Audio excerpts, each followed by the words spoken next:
Good afternoon, ladies and gentlemen. My name is Jenny Chan, and I'm honored to serve as your assistant host today. I'm currently majoring in diplomacy at National Zhenji University. Additionally, I'm also the member of the Fairwind Youth Leadership Program. First of all, welcome to the opening remarks for Chairman Paul Wang of the K.T. Lee Foundation for Development of Science and Technology.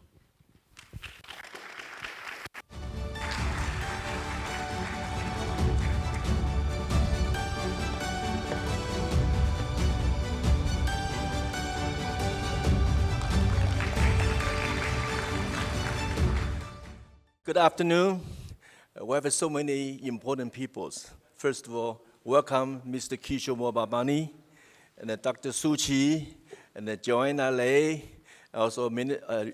Zhang Yuan Zhang, CY, and Shendong Dongzidang Matthew. We have 3 ministers, 叶部长, 还有林部长, 还有陈勇陈将军, 还有 we have a special guest from Hong Kong, David Lai. Okay, and on behalf of the 3 sponsors, K.T. Lee Foundation and the Fairwind Foundation and Southeast Asia Impact Alliances, we sponsor today's meeting. We welcome you to come to this forum. Last year today, September 11th, we had a forum on geopolitical risk, discussion on the situation of Taiwan. The forum was very successful, so we decided to continue this topic this year. As today, global situation is become more complicated and complex. With continued war in Iran, also between the Israel and Hamas, and also the relationship between Israel and Tehran after the assassination of the Hamas leader in Tehran. Moreover, territorial dispute in the South China Sea. Moreover, is the Sino relationship, especially after the US presidential election. By the way, the presidential debate between Harris and Trump was take place early in the morning from 9:30 to 11. I strongly suggest everyone should watch it after this forum because it may give us some insight on the election. Moreover, is to Taiwan issues. Just like a major theme last year, the major theme is when 2 elephants crash, how Taiwan can survive. Our focus still on Taiwan. We are caught between 2 superpowers with the uncertainty of the Sino-US relationship, especially after the presidential election. Taiwan is facing a great challenge. Preventing war and prepare for war are the 2 topics widely discussed. Of course, we all want to have a peaceful solution since we are living on this beautiful island. We never want Taiwan to become second Iran. So how to find the standing during this critical crisis and how to deal with 2 superpowers are most important issues for us to discuss. In particular, the US presidential election is months away. It's very important to us. Therefore, our topic today is the prospect of the US presidential election. We need to look into US foreign policies after the election and how it impact to us. It is our honor. We have 2 good friends, Kishore Mahbubani from Singapore and Dr. Suchi, who will give 2 keynote speeches. Mr. Mahbubani served as Singapore ambassador to United Nations for 10 years, also elected as the president of United Nations Security Council. Okay, he's a well-known professional diplomatic and a strategist. Okay, he also is the founding dean of one of the most prestigious Li Guangyao School for Public Policy in US, National University of Singapore. Okay, of course, Dr. Suchi, everybody know him. Okay. He is the chairman of Taipei Foreign Foundation, also serves as the Secretary General of National Security Council under President Ma Ying-jeou. Okay. Both of them, they serve, okay. Both of them are the author of many books, okay. I believe everyone read Kishore's book, Has China Won, okay. And recently, he also published a new book called Living in the Asian Centuries. Here. Today is only have an English edition, and the Chinese version will be out by end of October. It's published by Yuanjian Tianxia, okay, and Tianxia. Whereas Dr. Suchi, my friend, he also has a new book, okay, and I don't know how to translate to English.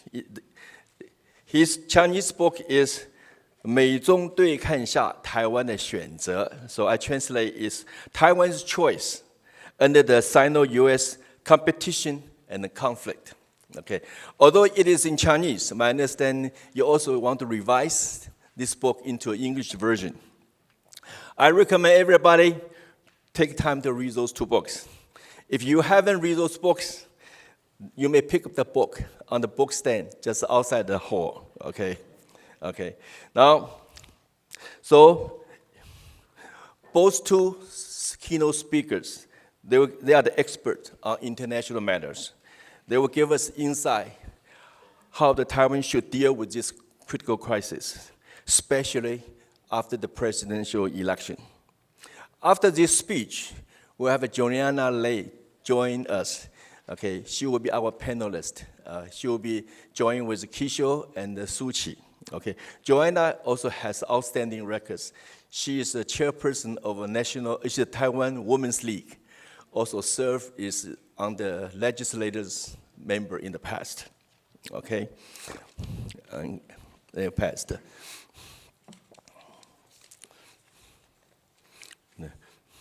So.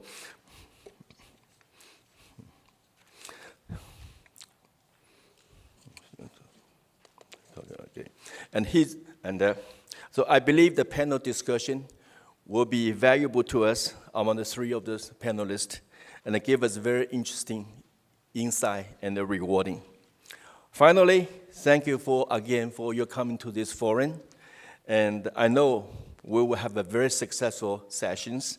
I hope this forum will be very successful. Now I would like to introduce Dr. Zhang Yuhua. He is the chairman, the 董事长 of the Fairwind Foundation, and he will give some few words. Thank you.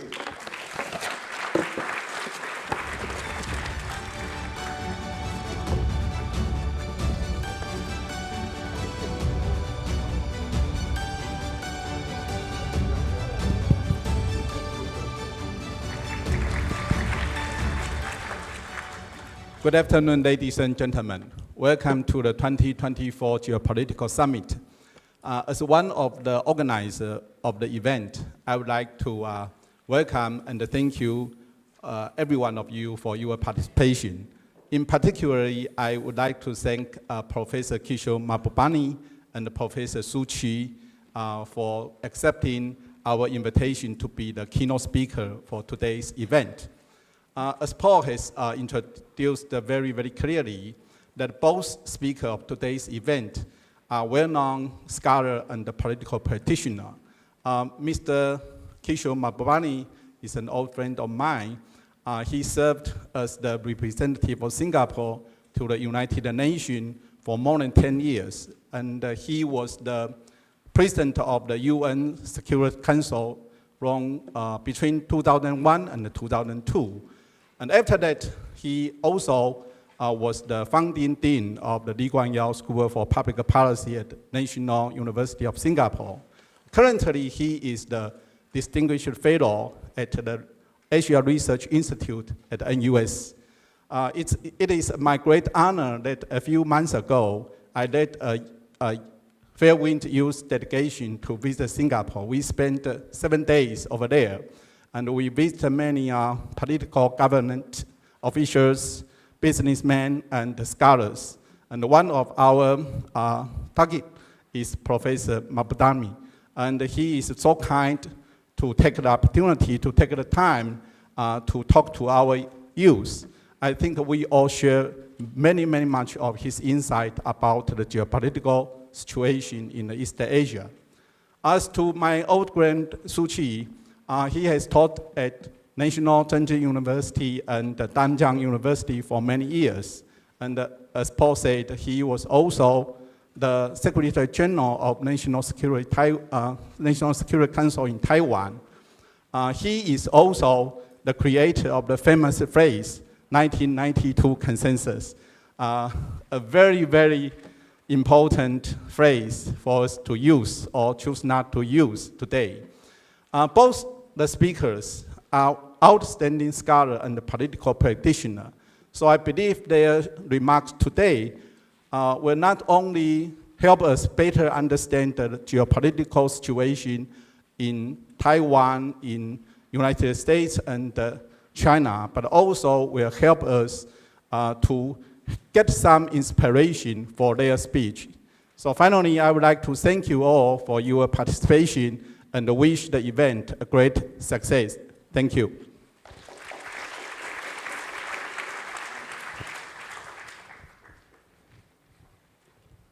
Please go up the stair on the right side of the stage, and after taking the photo, exit via the stairs on the left side. And first of all, welcome C.Y. Huang, the Director of the Southeast Asia Impact Alliance.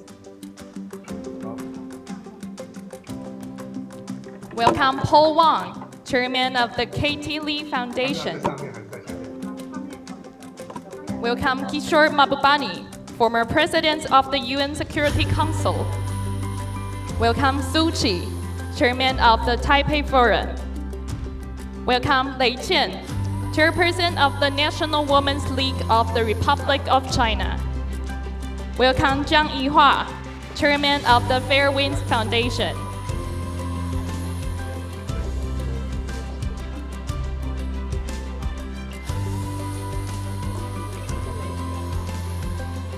And please look at the front center camera first.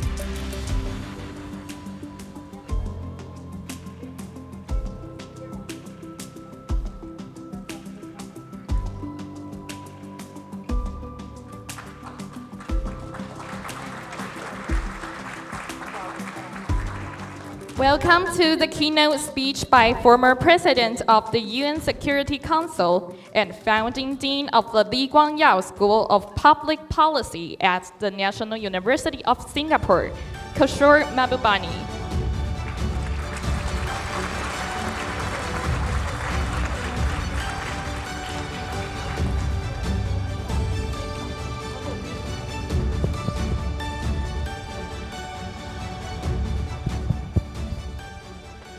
Good afternoon, everyone. First of all, let me begin by thanking Paul, Yihua, and CY for this wonderful, warm welcome. I'm very glad to be back in Taipei again at a very interesting moment in history. Because what's significant about our times is that we're probably going to experience greater change in the next 10, 20 years than we have in a long time in human history. Major changes are coming. What I hope to do today is to share with you my view on what these changes are and also talk about the implications for Taiwan. And I must emphasize that I'm trying to speak to the people of Taiwan as a friend of Taiwan, because as you look around the world and you ask yourself which parts of the world can possibly suffer a great deal as a result of these changes, it's clear that there are some dangerous flashpoints in the world and some less dangerous, or frankly even relatively peaceful areas of the world.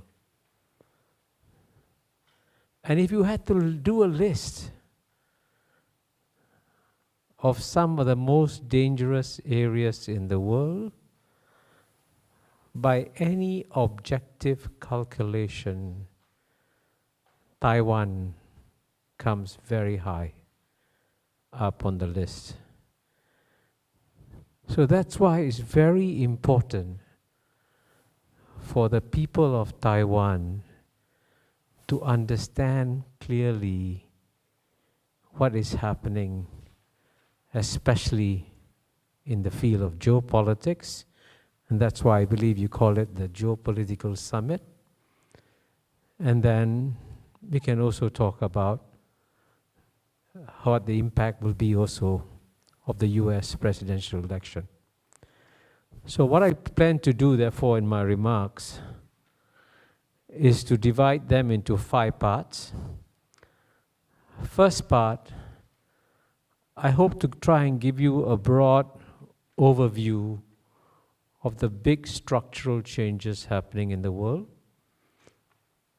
Part 2, I would like to talk about one particular contest, which actually has been mentioned in the opening remarks, that clearly will have an impact on Taiwan, which is the geopolitical contest between the United States and China. And thirdly, I want to discuss a question which I'm sure is at the back of your minds. Who's going to win? United States or China? And fourthly, I'll talk about what impact, if any, will there be on the relative choice of Donald Trump or Kamala Harris in this election. And finally, I hope to conclude by making some suggestions, hopefully helpful suggestions, on how Taiwan can navigate its way through treacherous waters. So let me begin in part 1 by talking about the larger structural changes.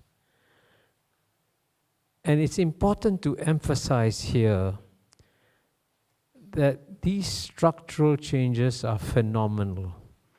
I'll just give you one example, right? For the past 200 years, in one way or another, world history has been dominated by the West. Clearly. In fact, 100 years ago, every corner of the world was all colonized by Western powers. My ancestors come from India. In the year 1924, 100,000 Englishmen could rule over 300 million Indians. Isn't that stunning? Isn't that amazing? That was the world. That was the West. So Western power has continued for a very long time. But we are now clearly reaching the end of the era of Western domination of world history.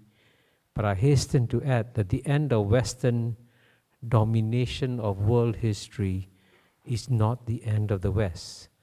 The West will still remain the single strongest civilization, still have an impact on the world, but its ability to dominate the world is disappearing. And I just to give you one concrete example. As you all know, after Russia's invasion of Ukraine, which as you all know, clearly was illegal under international law, many countries, in fact a majority of countries in the world, condemned the Russian invasion of Ukraine. And in response to the invasion, the West imposed sanctions on Ukraine, thinking, hey, this is the right thing to do. And the international community will, of course, support the West in imposing sanctions on Ukraine. That would have been a natural thing that the West expected. But instead, 85% of the world's population did not follow the West in imposing sanctions on Russia. 85% of the world did not follow the West. So paradoxically, what the West thought was a move that would end up isolating Russia ended up actually in a move that showed the relative isolation of the West from the rest. And the waking up of what I call the global South, who, by the way, represent 88% of the world's population. The West only represents 12%. The 88% which were dormant for a long time have woken up. And so the texture, the chemistry of the world is changing as a result. And if you want to understand the scale of these changes, maybe let me compare it to something that you all understand. You all know that climate change is having a dramatic effect on our world, right? We're seeing all kinds of new weather phenomena emerge, droughts, hurricanes, typhoons, remarkable changes in the world. But that's what's happening in the physical sphere. But in the geopolitical sphere, we are also experiencing geopolitical climate change. Structural changes are taking place. And if structural changes are taking place, the most dangerous thing you could do is to go blind, sail blind, and pretend that the world isn't changing. And so for the people of Taiwan, when there's so many geopolitical shifts happening, you have to try and understand what they are and how they will impact you. Because as I started by saying, one of the most dangerous spots in the world is seen to be Taiwan. And to understand why, let me now go to part 2 of my remarks and talk about the biggest geopolitical contest, which is always the one within the world's number one power, which today is United States of America, and the world's number one emerging power, which today is China. And it is, I think everyone knows that a major geopolitical contest has broken out between US and China, and there's no question that it will accelerate over the next 10 years. And so Taiwan is clearly going to be affected by this because you're going to be a pawn in this contest. Pawns often get sacrificed, so it's important for pawns to be geopolitically adept and make sure they don't get into the line of fire. But of course, one thing that you need to do is to also understand what are the structural forces driving this contest. And I highlight 3 of them. One is, of course, what I call the iron law of geopolitics. Whenever the world's number one emerging power, which today is China, is about to overtake the world's number one power, which today is United States, the world's number one power always pushes down the world's number one emerging power. This is like an iron law of geopolitics. But this is also something that is well known. I think, as CY may have mentioned, Graham Allison has been here. He's written a book, Destined for War, in which he's done case study after case study of such power transitions. And most of the time, it leads, in his view, to contestation and often to wars. So what is therefore happening between US and China is predictable. It's not surprising, right? This is normal. But everyone talks about this. But the second structural force that is at play here in the US-China contest is one that no one talks about. In fact, I seem to be the only one speaking about it, and I call it the fear of the yellow peril. Now, the fear of the yellow peril, it's important to understand, has lain buried in the Western imagination for 800 years or so, ever since the Mongols almost conquered Europe. And this fear has surfaced in literature from time to time. Now, if you think that this is a figment of my imagination, I add a very important historical fact that 130 years ago, the United States Congress passed a piece of legislation called the Chinese Racial Exclusion Act. Chinese Racial Exclusion Act. Why? A fear of the yellow peril. And the only reason why I emphasize this dimension is that you may think that in this contest between United States and China, that it will be driven by rationality and cold calculations. And that may not be bad, but it's also driven by emotions. And when it's driven by emotions, it can become more dangerous. And that's why you've got to be very, very careful managing this contest, because you've got to understand the emotions behind them and why this will drive the contest forward. And then the third structural force I mentioned is the ideological dimension, which is there. And the ideological dimension is expressed by virtually all American leaders when they say it's a contest between democracy and authoritarianism, right? And that may be in part a description of what is happening, but it's also necessary for American leaders to highlight that ideological dimension, because American leaders at the end of the day have to get the support of their population.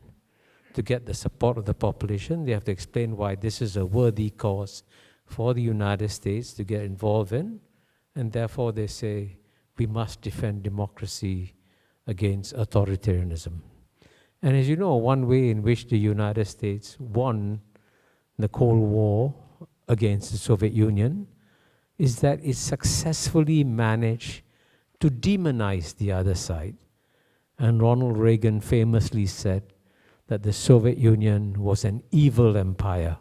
A simple phrase, but it made the Americans understand, oh, this is what we are fighting against, the dark forces of authoritarianism, and therefore a major effort, quite naturally, is being made to demonize China too, and that reflecting the ideological dimension.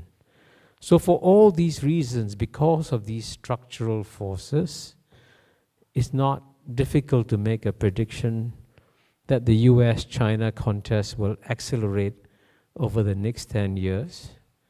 And it's also, by the way, at the same time, there's also a deeply held conviction in Washington, D.C., that the United States probably has about 10 years or so to stop China. Because the United States has calculated quite rationally that if China's economy continues to grow, if China becomes #1 economy in the world, then things will change significantly. And so if you think you have 10 years, you will step up your measures against China, and that's what we will see. So all this leads to me, my third question: who will win this contest? Will it be the United States, or will it be China? And if I wanted to be very mischievous, I would actually ask you all to raise your hands. But I won't. I won't be mischievous. Because I've done this so many times. I know that when I give this speech to an American audience, and I go frequently to the United States. I was a visiting scholar at UPenn earlier this year. I'll be going to Harvard later this year. You can tell, for many Americans, the question doesn't even arise. Of course, if it's going to be a contest between the United States and China, United States will win. What's the question, right? It's not even, it's inconceivable that China could even win this contest. But increasingly, when I give these speeches about US, China to Asian audiences, I find increasingly, to many Asian audiences, the feeling is that it's China that is winning the contest. So I cannot obviously tell you who's going to win this contest, because what's amazing about this contest and what makes this contest really special is that we have never seen two powers with the size and scale of United States and China going at loggerheads with each other. The Soviet Union never came close to overtaking the American economy in the way that China is doing so. So it's different. And both these societies have remarkable strengths. And I'll just mention perhaps three remarkable strengths of China and three remarkable strengths of the United States. And they are strong in very different ways. In the case of China, if I had to list three remarkable strengths, the first one I would mention, which is an obvious one, that it represents the world's oldest continuous civilization. Some say 5,000, some say 4,000 years old. But there's no question that China is the world's oldest continuous civilization. And if any civilization has shown its resilience over a long period of history, it is Chinese civilization. So when Americans say, oh, this is a contest between the United States and the Chinese Communist Party, they get it all wrong. The Communist Party is a new element in the Chinese landscape, but Chinese civilization is an eternal feature of China. So that is the contest that the United States is undertaking. And the second advantage that the China has is that its leaders are among the most motivated leaders in the world, because they all remember still vividly the century of humiliation that China suffered from 1842 to 1949. So quite often, when the West takes actions against China, many in the West are not even aware that they're reviving memories of the centuries of humiliation. And the more you revive the memories of the centuries of humiliation, the more you motivate the Chinese leaders to struggle even harder. And I can tell you that when Canada, in my view, unwisely detained the daughter of the founder of Huawei, I thought that was a huge mistake, because that's what you're going to do. You're going to remind the Chinese of the century of humiliation. And that motivation is a very powerful force in China. And the third remarkable strength that China has, as we all know, and it's strange that I should be saying it as an Indian to an audience which is primarily Chinese, that the Chinese are remarkable, resourceful people. So what they have accomplished in the last 30 to 40 years of growth is absolutely amazing. Now, as you know, right now, as you and I speak, there's a consensus in the Anglo-Saxon media that the China growth story has peaked. China cannot grow anymore, that is being bogged down by the real estate crisis, dampened business sentiments, lack of foreign investment. China growth story is over. And you know, anyone who has any sense of history will say that you just cannot switch off the energy of 1.4 billion people after the energy has been ignited. Even if the Chinese economy slows down for a few years, and it may slow down for a few years, its long-term growth trajectory is real. So I don't believe that the China growth story is over. So this clearly, these are the forces driving China. Now at the same time, the United States also is a remarkable society. And it is still the most successful society since human history began. What it has accomplished is amazing. And but the interesting thing is that it does so in ways that are very different from China. So the first remarkable strength that the United States has is that within the United States, you have an amazing process of Darwinian contestation in American society in every sphere, in politics, in economics, in culture, in every sphere.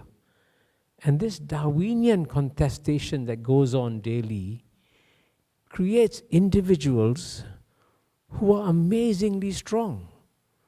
And that's why the United States can constantly create world-beating corporations, because it's a result of individuals constantly contesting each other. And I suppose, I'm sure you saw some of the contestation this morning in the debate between Donald Trump and Kamala Harris.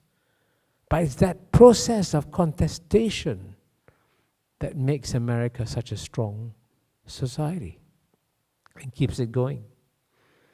And the second remarkable strength that United States has is that if China has access to 1.4 billion resourceful people, United States has access to 8 billion people.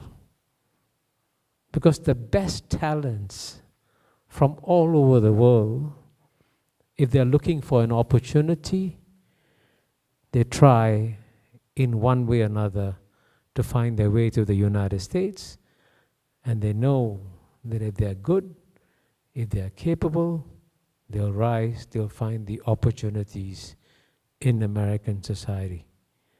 And that's why United States, in the United States, some of the largest corporations, in fact, some of the largest corporations, not just in the United States, but largest corporations in the world, are run by people who are not born in the United States. So the head of Google, Sundar Pichai, was born in India. The head of Microsoft, Satya Nadella, born in India. So you have this incredible talent. And that's something that China cannot replicate. So that's a competitive advantage that the United States has. And the third remarkable strength that the US has is that it has a remarkable culture of innovation. You know, that's why in the leading fields, it's always Americans that come out with breakthrough advances. And we've seen this just recently in the field of AI. And until 2-3 years ago, I remember people telling me, oh, China will have an advantage in AI. China's got these huge data pools, and China will leap ahead. And lo and behold, United States leapt ahead in the field of AI. So that culture of innovation is amazing. And I can tell you, when I spent 2 weeks this year at the University of Pennsylvania, when you spend time in a leading American university, you can feel it. You can feel it. You can feel this drive, determination to excel and to do well. So these are all remarkable strengths, which is why future historians, when they look back at our time, will be amazed, because they're seeing this contest between two remarkably strong and powerful societies.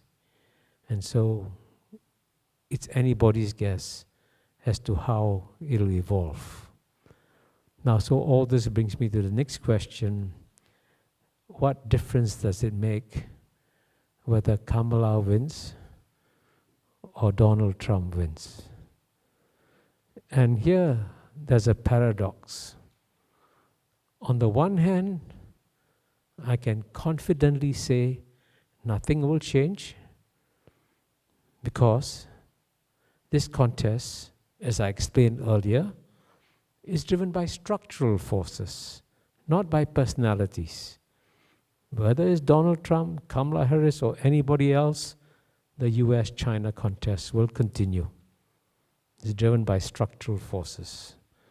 But on the other hand, everything may change, because the style, and sometimes to some extent the substance, of Trump's and Kamala's responses to this US-China contest clearly will be different in many significant ways. And I'm sure that if you are a leader of China trying to decide who's better for China, is it Donald Trump, is it Kamala, it's a very tough choice, because both have their advantages and their disadvantages for China. And maybe that's one way of me spelling out the differences between the two from the point of view of China. How will China be impacted by Donald Trump or by Kamala Harris? So what are the advantages of Donald Trump for China? Well, the number one advantage is that unlike Joe Biden, and probably unlike Kamala Harris, who worked very hard to get the allies of the US to come along in this contest against China, and this is what the Biden administration is most proud of. They feel that this is no longer a contest between US, China. They've tried to get Japan, South Korea, Australia, the Europeans more involved in the contest against China. But as you know, Donald Trump doesn't believe that allies are assets. He believes that allies are liabilities. And so he's always asking, what have you done for me lately? And as you know, he tried to increase the spending by Japan and South Korea even in his first term. And when he comes back, he will probably insist that the allies pay more. That's going to alienate the allies. And I'm told that he may even ask Taiwan to pay more. So that's how he treats his friends and allies.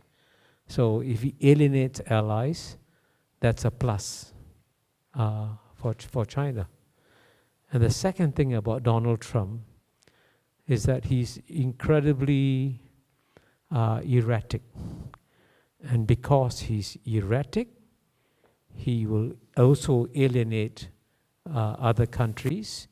And in contrast between an erratic Donald Trump and a predictable China, countries will say, okay, I'd rather work with a predictable China than with an erratic Donald Trump. And so that's also a plus. And another possible plus that Donald Trump could provide is that he's a deal maker. He is prepared to sacrifice anything if it thinks it will be good for him and it will be good for the United States of America. So, and this is why Taiwan has got to be very careful. I mentioned earlier that you're a pawn. Taiwan will be easily sacrificed in a deal if something can be obtained in return for China. And geopolitics is a very cold and cruel business. Countries have been sacrificed, territories have been sacrificed consistently in geopolitics if you're not careful. And Donald Trump will have no hesitation. I mean, as you know, even in his first term, even though South Korea had been a very strong and close ally of the United States, he didn't even consult South Korea when he decided to go to North Korea. That's the kind of person he is. So that may be an asset. But of course, Donald Trump also poses dangers to China because, as you know, his Secretary of State in his first term was Mike Pompeo. And after Mike Pompeo stepped down, I understand he came to Taiwan to give a speech here. And in that speech, he recommended that United States should recognize Taiwan as an independent country. Now, Mike Pompeo is sophisticated enough to understand that that's a declaration of war. I'm surprised he recommended it. But if the United States was to recognize Taiwan as an independent country under Donald Trump, then Taiwan will be at war. So you can see, therefore, Donald Trump, why China may not be too enthusiastic about Donald Trump. Now, in the case of Kamala Harris, clearly she's much more predictable, and you can expect to have a continuation of the policies of the Biden administration towards China. The pressure will be there, but it won't be erratic. It'll be predictable, and China can manage that predictable level of pressure. Kamala will, of course, keep the allies on board. That will be a disadvantage clearly for China. And Kamala, of course, will keep up the pressure on Russia and Ukraine, and she said so in the debate today. So in that sense, she will be just effectively a continuation of Joe Biden, but of course with a lot more energy and drive than Joe Biden had. So you can see from the Chinese point of view, there's no clear preference within Donald Trump and Kamala Harris, and they will live with whoever is elected by the American people. So finally, I see I have about 3-4 minutes left. What should be the wisest thing for Taiwan to do? I think it's extremely important for Taiwan to be aware that at such a dangerous time like this, you got to be very careful with what you do. I know that there are people in Taiwan who believe that what will be good for Taiwan is independence of some kind. That would be dangerous under any circumstances, but it would be especially dangerous at a moment like this. Because if you walk into a room full of gas and you light a spark, you get a major explosion. So people who are pushing for independence have to understand the dangers. And there's also one paradox here. the goal of pushing for independence is to have greater freedom of action, to be able to do more things that you think you can do if you're independent. Effectively, though, if Taiwan pushes for independence, Taiwan is going to become more and more isolated globally. Because right now, one of the great benefits of being a Taiwanese is that you have a passport that is recognized and accepted 150, 160 countries around the world. But just imagine if you push for independence, you force countries to decide, do I want to recognize Taiwan as independent? I guarantee you this. The majority of countries will not recognize Taiwan as an independent country. This is a geopolitical reality. So what you do, therefore, in pushing for independence is to lock yourself up into a small jail and throw the key away.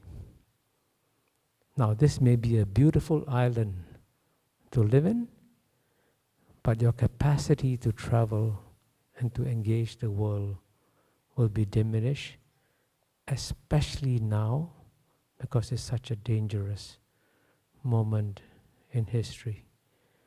I also know that people here who believe that perhaps you could go to the UN and get some support in some way or another. Having been an ambassador to the UN for over 10 years, I can tell you that UN ambassadors are incredibly astute in their understanding of global geopolitics. They know what needs to be done. And they also know, many of them, if you force them to make a choice between China and Taiwan, there is no choice for them. Their ties with China have gone up by leaps and bounds, right? Take trade between China and Southeast Asia. In the year 2000, trade between US, China and ASEAN was only $40 billion in 2000. By 2022, it had become $975 billion, almost $1 trillion.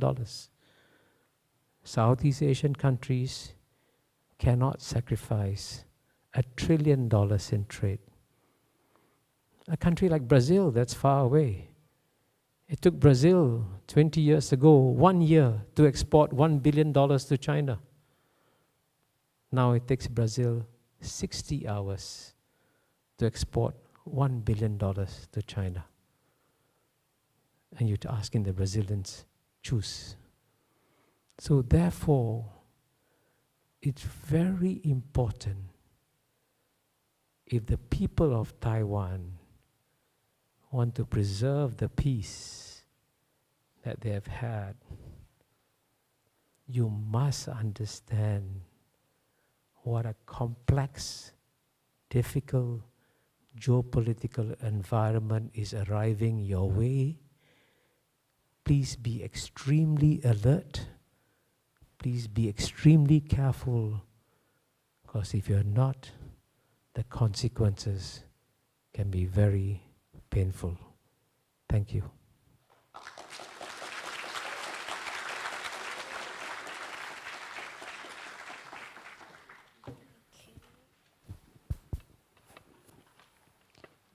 Welcome to the keynote speech by Chairman苏起of the Taipei Forum Foundation.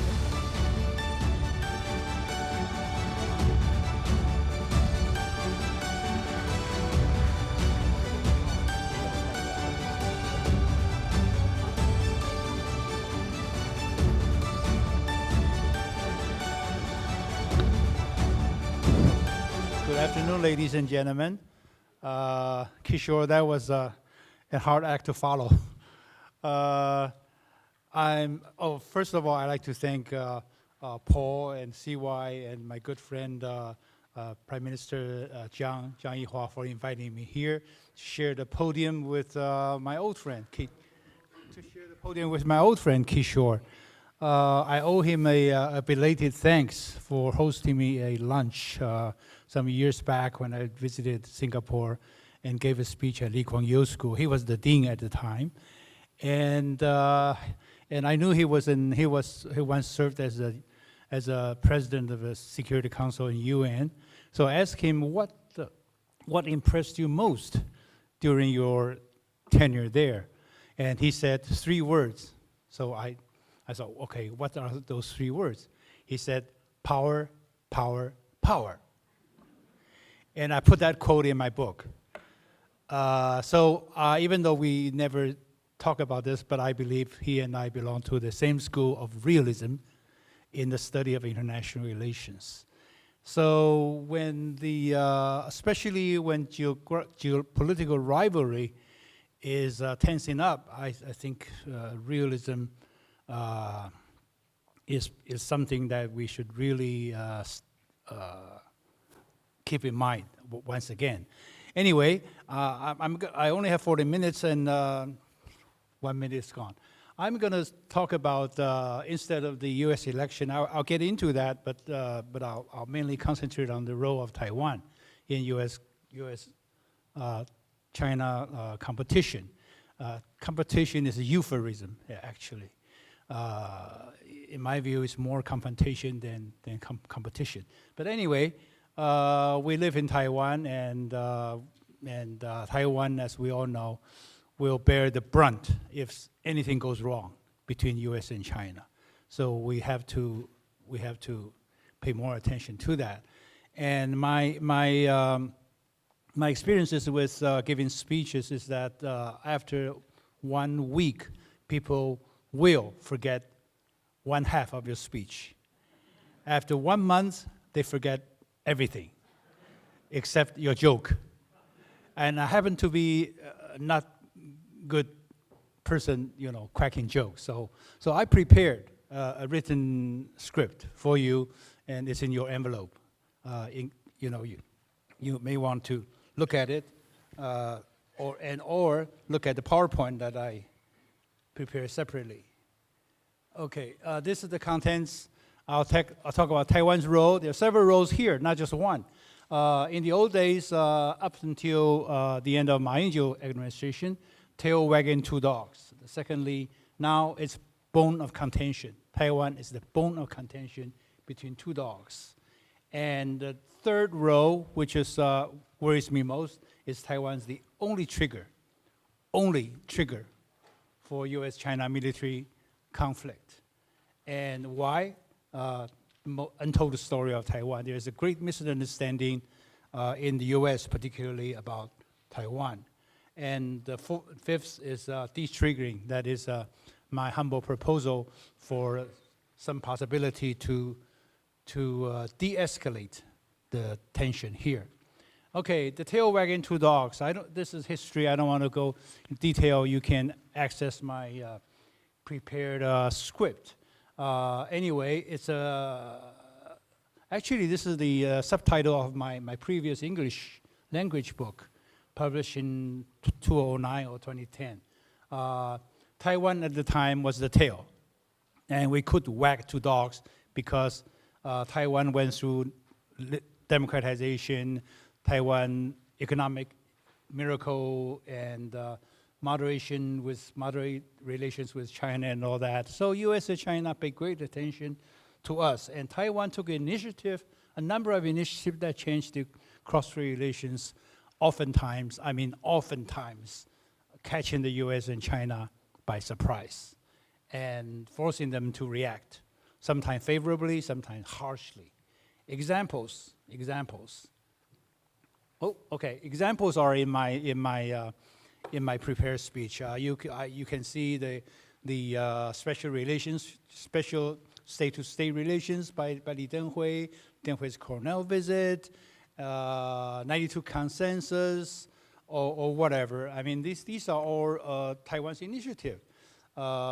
We talk about over lunch this morning, and the white gloves. That is how Taiwan and China could sit down and negotiate on a variety of issues. So that's also Taiwan's initiative, Taiwan's invention.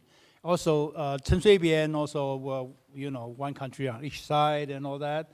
And Ma Ying-jeou, diplomatic truce, 外交修兵, and ECFA, and a number of other things. So all the three presidents during their terms, they were very proactive on cross-strait, and that was unusual because the tail could wag not just one dog but two dogs.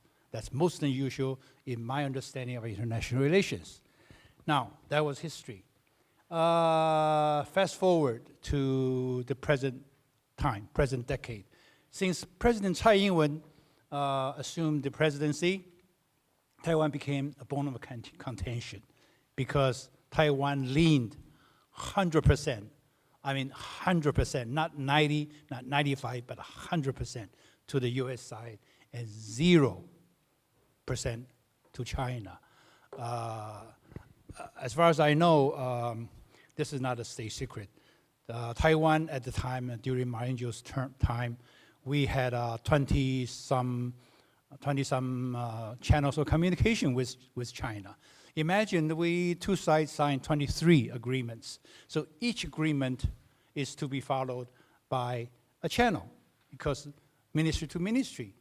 The guy could pick up the phone and call the other side, hey, what's going on here? And we have this problem, and do that. We had that kind of channel. So I'm sure you still remember I think this February, one fishing boat, we incident, and one of our Jinmen soldiers went out fishing and were caught by China and detained for several months. In those days, Ma Ying-jeou years, this kind of question will not even pop up because one phone call or something will get rid of them. So right now, because Taiwan leaned also to US and zero communication with China, all 20-some channels of communication were cut, and nothing gets done. So when you have no conversation, no discussion with the other side, both sides always assume the worst. And you see a ghost. Actually, there's only shadow. You always assume the worst. So Taiwan assumed the worst of intention on China. China assumed the worst intention on Taiwan because there's no communication. And Taiwan's size, Taiwan's power shrinks during this period. We used to be, in early 90s, we used to be 1/4, some say 1/3 of China's GDP, the entire China GDP. And after Li Denghui stepped down, Taiwan was about 20% of China's GDP. And now Taiwan is only 4%, or maybe some say even 3% of China's GDP. So Taiwan doesn't count that much.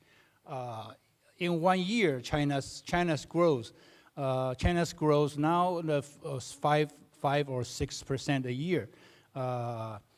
It's slowing down, but they can easily get over 4% growth a year. If that would mean China can grow a Taiwan in 1 year. So in other words, China's weight is going down. So China used to pay a lot of attention to Taiwan's elections. My understanding is not anymore. 国台办, Taiwan Affairs Office, they pay attention to Taiwan's election, but they really don't care that much. Not as much as before, because it doesn't make that much difference. Of course, another issue is that the position of each party. But overall, Taiwan's weight has gone down. But so US importance has gone up. So China focuses their eyes solely on the US, and only slightly toward Taiwan. But this shifting of Taiwan's position in the military, in the balance, US-China balance, has three consequences. One is heightening China's sense of urgency for unification, because they used to think when they had communication with Taiwan, where they had people-to-people exchanges, they thought, well, we may not marry you now, but we will marry you someday. So they had some hope. But with Taiwan siding completely 100% to the US side, China lost that hope. Their sense of urgency for reunification is heightened. Secondly, Taiwan's geopolitical value to both China and the US. Kishore mentioned that, explained that much better than I do. The third is heightening TSMC's strategic value. TSMC become the tasty meat attached to the bone. It's not just the bone, but there's some meat there. So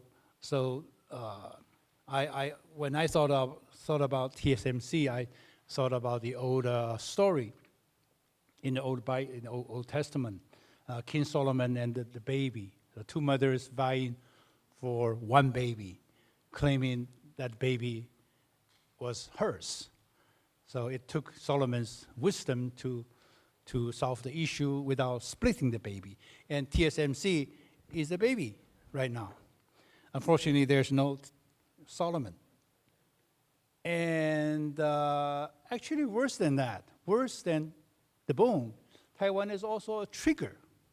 That's what worries me most. This is why I'm probably one of the few people in Taiwan, analysts in Taiwan, who appear to be always more worried than others, because I think Taiwan is a trigger. The Cold War, not too long ago, Kurt Campbell, the U.S. Deputy Secretary of State, said this competition is not Cold War. I totally agree. I totally agree with Campbell. But I think it's worse. The competition is worse than Cold War, because during the US-Soviet Union Cold War, there was no Taiwan.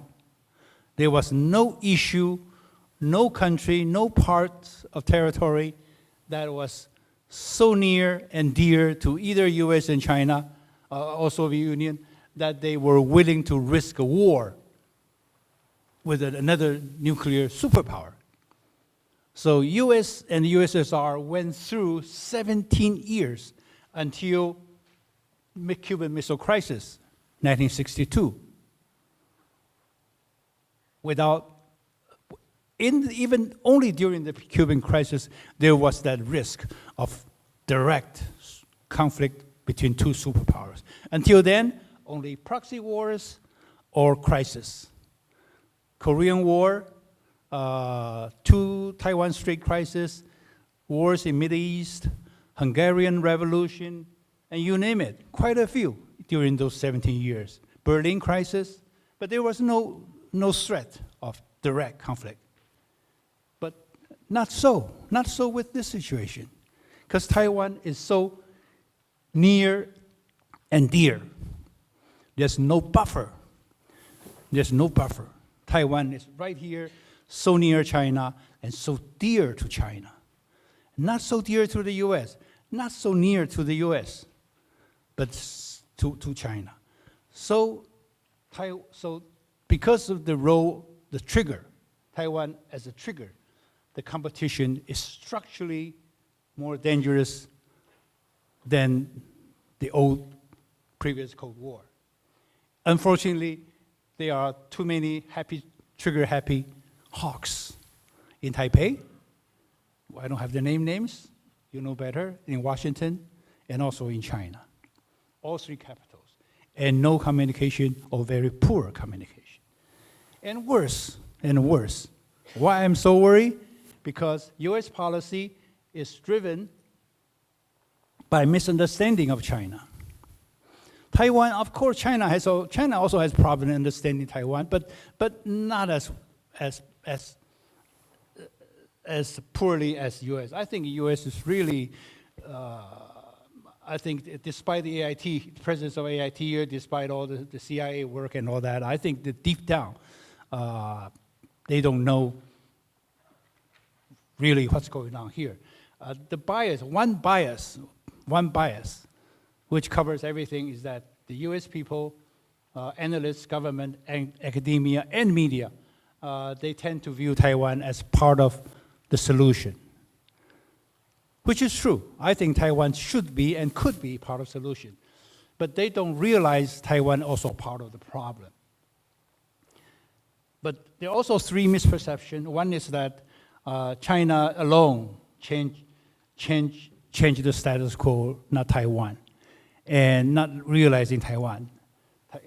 Taiwan also changed the status quo, and I think the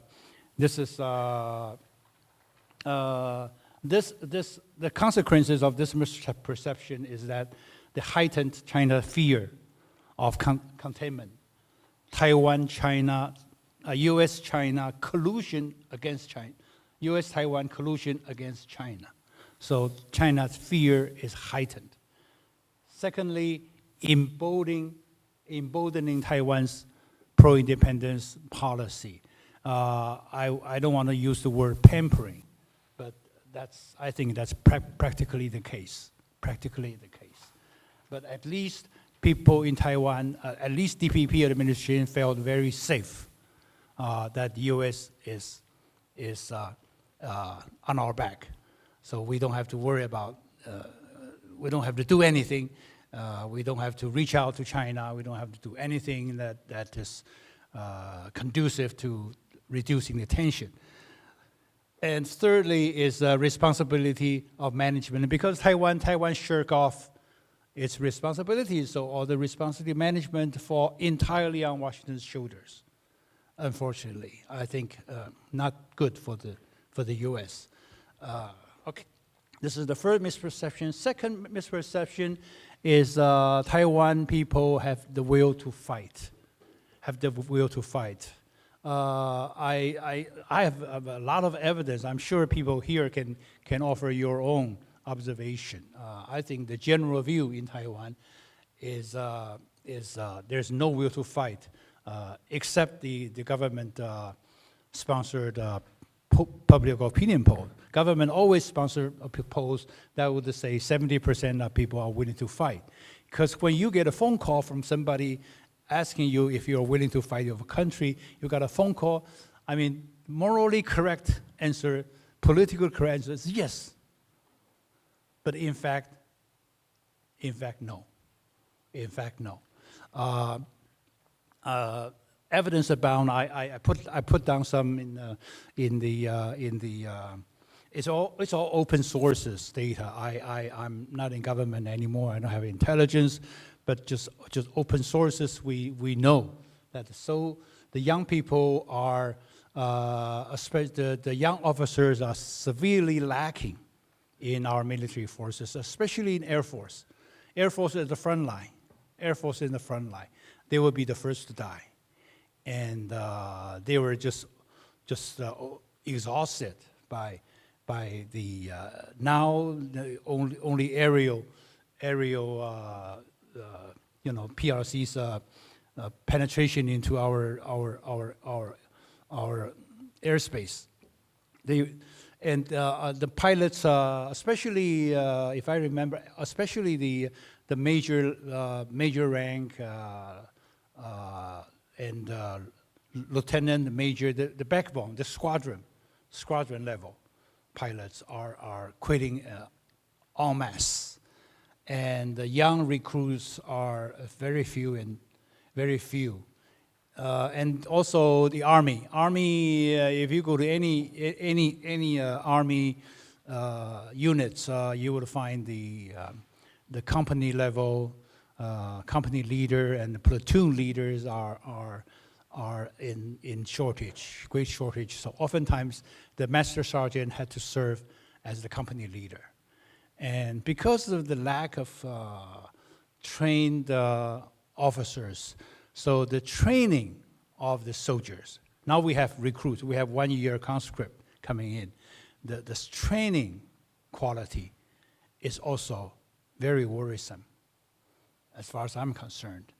Also, I read one piece of news in the newspaper that we had probably a dozen young men and women who went through training in West Point, Virginia, Military Institute, and there's one in South Carolina. And after they returned to Taiwan, all of them quit, except one. All of them, 1 all quit. Some of them quit before their time. In other words, they had to pay back the money. This is not a picture. It's not a picture of an army armed forces that's ready to fight. But Americans don't know that. Americans don't know that, and sure, we have some elite troops. I think our Marines are pretty good, as far as I know. But other than that, I have big question mark. So anyway, I think Americans are not quite aware the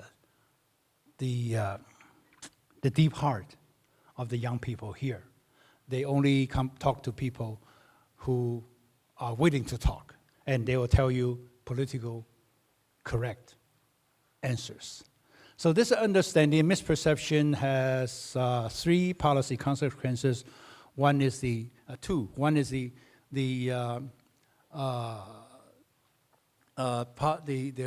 policy design for Taiwan actually it's not work very well because Taiwan people are not like Ukraine. People are powerless, and they don't want to risk their life. They don't want to pay a cost for their security. That's what it is. And secondly, again, the burden of defense falling mostly on the US. And Taiwan just pretending that we are preparing for war. Pretending, I'm underlining pretending. But actually, we're not, as I'm sure you all know that. The third misperception is Taiwan is a democracy. Taiwan is a democracy, compared with China, compared with some others.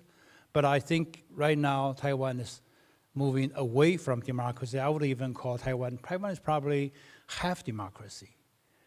We have election, sometimes fair, sometimes not so fair. It's free. We have freedom of speech, like what I'm doing now, but unfortunately, it's toothless. It's toothless. In other words, you can bark with your to your heart's content, but you can't bite because you have no teeth. That's what freedom democracy is about. Why so? Why freedom of speech is toothless? Because we have a very authoritarian president. Most people don't know that. I spent quite a few pages in my book about this. This goes back to Li Denghui's constitutional revision in 1997. According to my venerable elder Qian Fu, his memoir, he said in his memoir, he was the Kuomintang National Assembly. He was the chairperson of the National Assembly. He said during the process of constitutional revision, and KMT has its version, everybody has a version, and all of a sudden, one day, Li Denghui slipped through his aide, his own personal copy, to Qian Fu, and asked him and the KMT caucus to pass it. And he had to. He threatened to resign, but he didn't. So the Li Denghui's version, personal version, passed through the constitutional process and became the new constitution beginning in 1997. A new constitution empowered the our Republic of China's president as if Republic of China president is a king or queen elected. Why? Because, let me see if they, okay, here. Okay, the details not here, details in my prepared. So because in, Taiwan's president's power is more powerful than U.S. president, than British prime minister, than Japanese premier, than everybody, because he or she can appoint and fire any premier, any minister, any vice minister without consultation or confirmation by anyone. In the US, you have to talk with the Senate. In the Prime Minister, British, Japan, UK, you have to consult your fellow parliamentarian. And you can just fire and appoint. Taiwan can. Taiwan president can. So personnel power, totally in his or her hand. And he or she doesn't have to show up in 立法院 to debate policies. I mean, all the democracies, you have to. In Taiwan, you don't have to. You don't have to. President Lai, William Lai, before he became president, he said several times toward rallies and interviews, he said, I will go to 立法院 to deliver a report to the nation before election. After he won, he said no. So the 立法院, as you know, this is still going on, ongoing controversy with 立法院. 立法院 said, oh, well, we passed a reform act. The president has to go to 立法院 to deliver a report and answer questions. So President Lai mobilized the Constitutional Court, which is 100% packed with DPP supporters. So that's my prediction. It's not going to pass. It's the President Lai will never go to 立法院, and then President never have to hold press conferences. Fortunately, President Lai gave one, but as you know, President Tsai Ing-wen rarely ever gave press conference. The longest record was 745 days. 745 days, over 2 years, not a single press conference. This is our democracy. So in other words, the king and the queen can hide in his or her office, ruling the country, appointing this and firing that, and getting this done. If I don't have enough money, I want a special budget. So you can do all kinds of things. It's practically king and queen, and there's no check and balance on the president. And yet, people in the West, in the US, they don't understand it. And they still eulogize, praise Taiwan as a democracy, vibrant democracy. Especially, I'm sorry to say, US Congress, which is very distant from our domestic politics. They think they love Taiwan so much.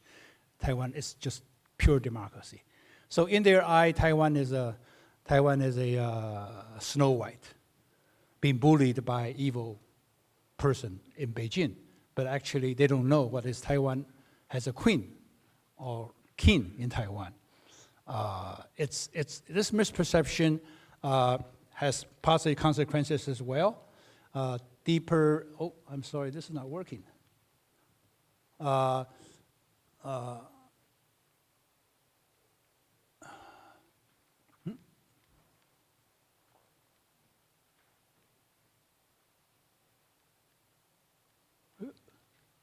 Can you help me?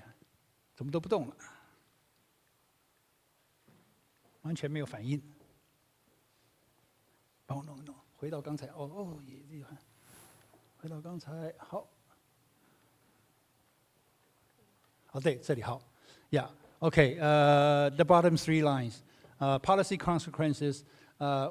If geopolitical rivalry has happened many times in history, they could be managed. Of course, some of them did turn into military contests. but they could be married. But if you turn that into a good and evil struggle, it's less easier to manage the competition.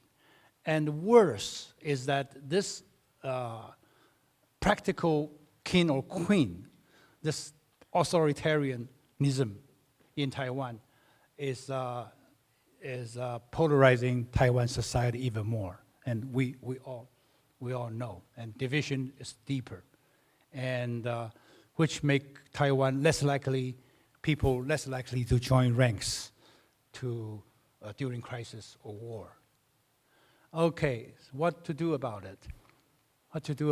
I hate to see Taiwan go into flames. I hate to leave Taiwan. I want to spend the rest of my life here in Taiwan. Keep it the way it is. So we have to find a way.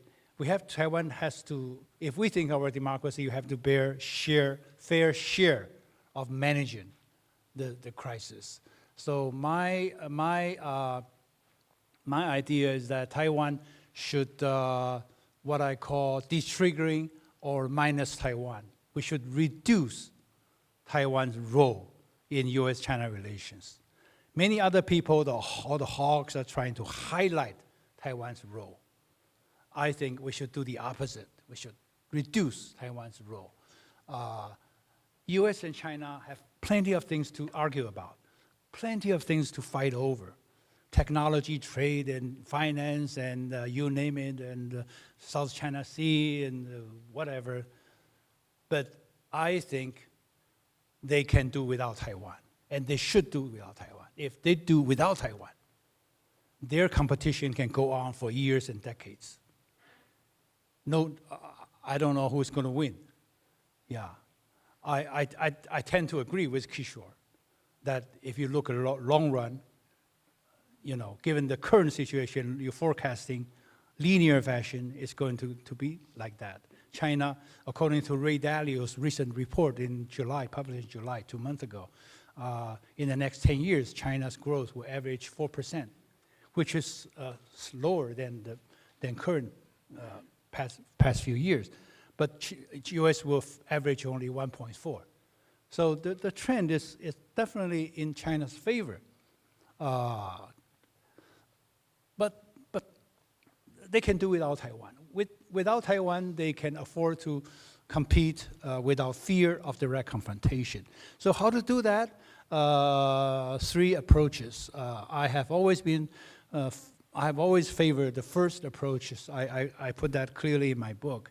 But I'm knowing fully well that this is, how do you call it, a dead end. It's a dead end. DPP is not going to buy it, and China, for now, is not going to buy it. So cross-trade dialogue is probably no way to go, non-starter. So I think there's still slight chance of US-China dialogue. That's the only way to save Taiwan from forceful unification, 武统, or living dangerously as now.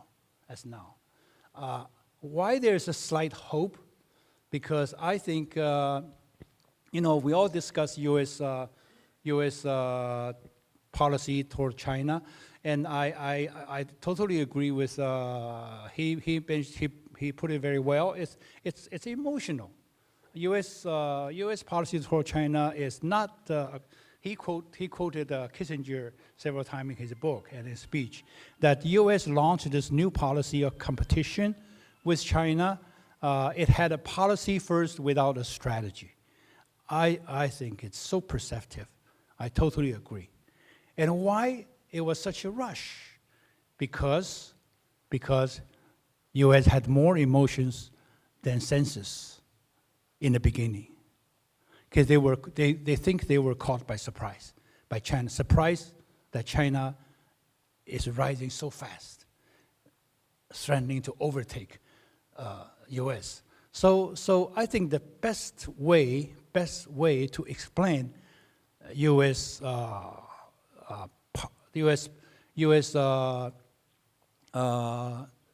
a U.S. policy consensus toward China, despite their internal differences, despite the partisan polarization. The only way is this psychological model. 5 stages of grief. 5 stages of grief. I think the U.S. is gripped and mired in stage 1 and stage 2. Stage 1, denial. That's not true. That can't be happening. Stage 2, anger. We've been cheated. We're being cheated by Chinese. I can understand why the Americans feel this way. I have many, many good friends in the U.S. I can remember. Personally went through my personal deliberation of this issue changed a bit. In the 90s, I was a firm believer in democracy in Taiwan, of Taiwan. And also I believe to some extent that Taiwan's democracy could influence China. But after visiting China several times after I left government, I changed my mind. I thought China was too big and too proud to adopt the Western system of multi-party competition, freedom of speech, and all that, because the country was too big, too diverse, and they're too proud to accept that system. So I personally thought, well, I was wrong in the 90s, and the people of each country should think what's the best for what's the best system for their own, on their own. No, the system cannot be imported from abroad. But I think I came to this realization after a few visits. I thought I bumped into American scholars, and they continue to believe. So even now they felt that Chinese cheated them for believing that they could be changed. But I think Americans, my good friends, misled themselves. I have a good example. My personal. My wife is here. She probably doesn't know. So I don't know if I told you about that. In sometime after year 2000, I had a good friend of mine. He's about 15, maybe 20 years my senior. A eminent American scholar of political science in Ivy League University, whom I respected very much. He was visiting Taiwan, and I invited him to my home. And at my home, we have a small room devoted to a Buddha, 观音菩萨, and ancestors. So I burn incense. My wife also. We burn incense from time to time to pay our respect to the ancestors and to Guanyin Pusa. It became a habit. But when the good friend, professor, I don't want to name his name, he said, he was so shocked. He said, Suchi, I mean, after education in the U.S., after all these years living in the West and traveling, and you're still doing this? And I was more surprised than that he would feel that way. Because so I think this is the Chinese side he didn't see, despite his years of immersion in Chinese studies. He was a study of Chinese culture and all that, not politics. But I thought,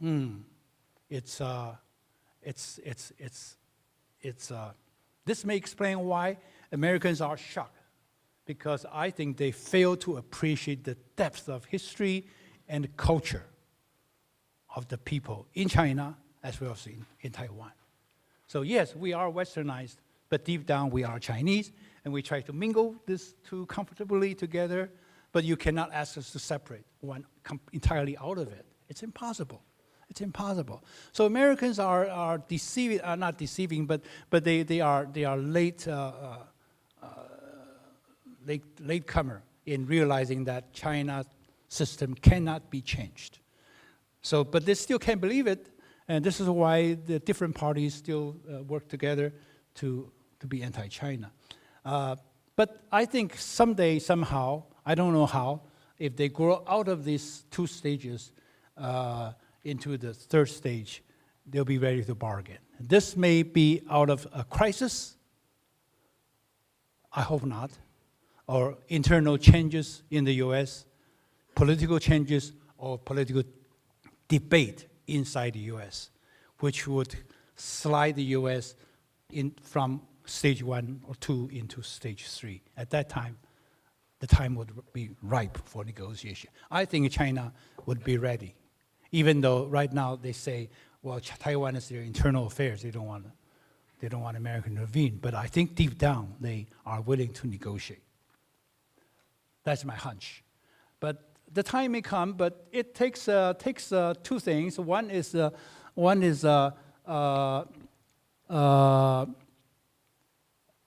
mutual recognition of the danger of conundrum. Secondly, it takes a strong leader. I don't know whether Harris or Trump would be the strong leader. If one of them turn out to be, then he or she could overcome the opposition at home and reach a bargain. And there are three formats of the bargain. One is the grand bargain, which involves many issues. Second is the interim agreement. Third is this forced communique. And if any one of these three is to be reached, the tension would be reduced, and they would continue to compete, but without Taiwan. If both options, if China, of course, this right now this tension, high-level tension, can continue, procrastinate for some time, but I doubt China or Xi Jinping will allow it to go on for a long, long time. I seriously doubt it. His age, his political career, and the military balance, everything, as far as I know, will give him a crunch on time. So I will not be sit relaxed that we can have a good life for a long time to come. So if we don't explore these two non-forceful options, then PRC would believe that there's no hope for peace. So there's always the last resort, which is not unthinkable. And Taiwan's role is minimal at this point because it's a geopolitical rivalry. Taiwan, because we put ourselves 100%. If Taiwan put ourselves somewhere like Japan or Korea, I always say Taiwan should learn from Japan or Korea. They are also moving toward anti-China. But they always cut the spectrum 90, 10, 80, 20, 70, 30, not 100% zero. Not 100% zero. Taiwan, unfortunately, put 100% zero. By doing that, we forfeit our historical privilege. This is the only crack in our history, Taiwan's history, centuries history, only crack when Taiwan could help manage and determine our own fate. But we forfeit, DPP forfeits this privilege. By doing that, we leave our fate to the hands of one power, one great power, that is China, or two great powers, US and China. And Li Denghui will turn in his grave. Yeah. Thank you very much. Overtime, sorry. This is the expert panel discussion. Welcome moderator Huang Qiyuan, along with Kishore Mahbubani, Su Chi, and Lei Chen. Good afternoon, ladies and gentlemen. I'm C.Y. Huang. It is my great honor and pleasure to moderate this session of a panel discussion. We just heard two excellent and outstanding speeches from two outstanding gentlemen, Professor Kishore Mahbubani and Professor Suchi. I think that gave a lot of lesson. I think today we have people from the business community, from academia, from government or ex-government. But I do hope that some of our government leaders will be here. That unfortunately they are not, but we have a lot of media attending today. So hopefully they will share some of the observation key points of today's the conclusion to our leaders. And this session, we have approximately 60 minutes. Because Kishore arrived at Taiwan last night, he has to go back to Singapore. Immediately after the session, you are all aware he's starting a Asia-wide book launching campaign. I hope some of them, his new book will be Chinese version will be published at the end of October, but his previous book, he has China Wang, and also Suchi's book, is available for sale outside at the book stand.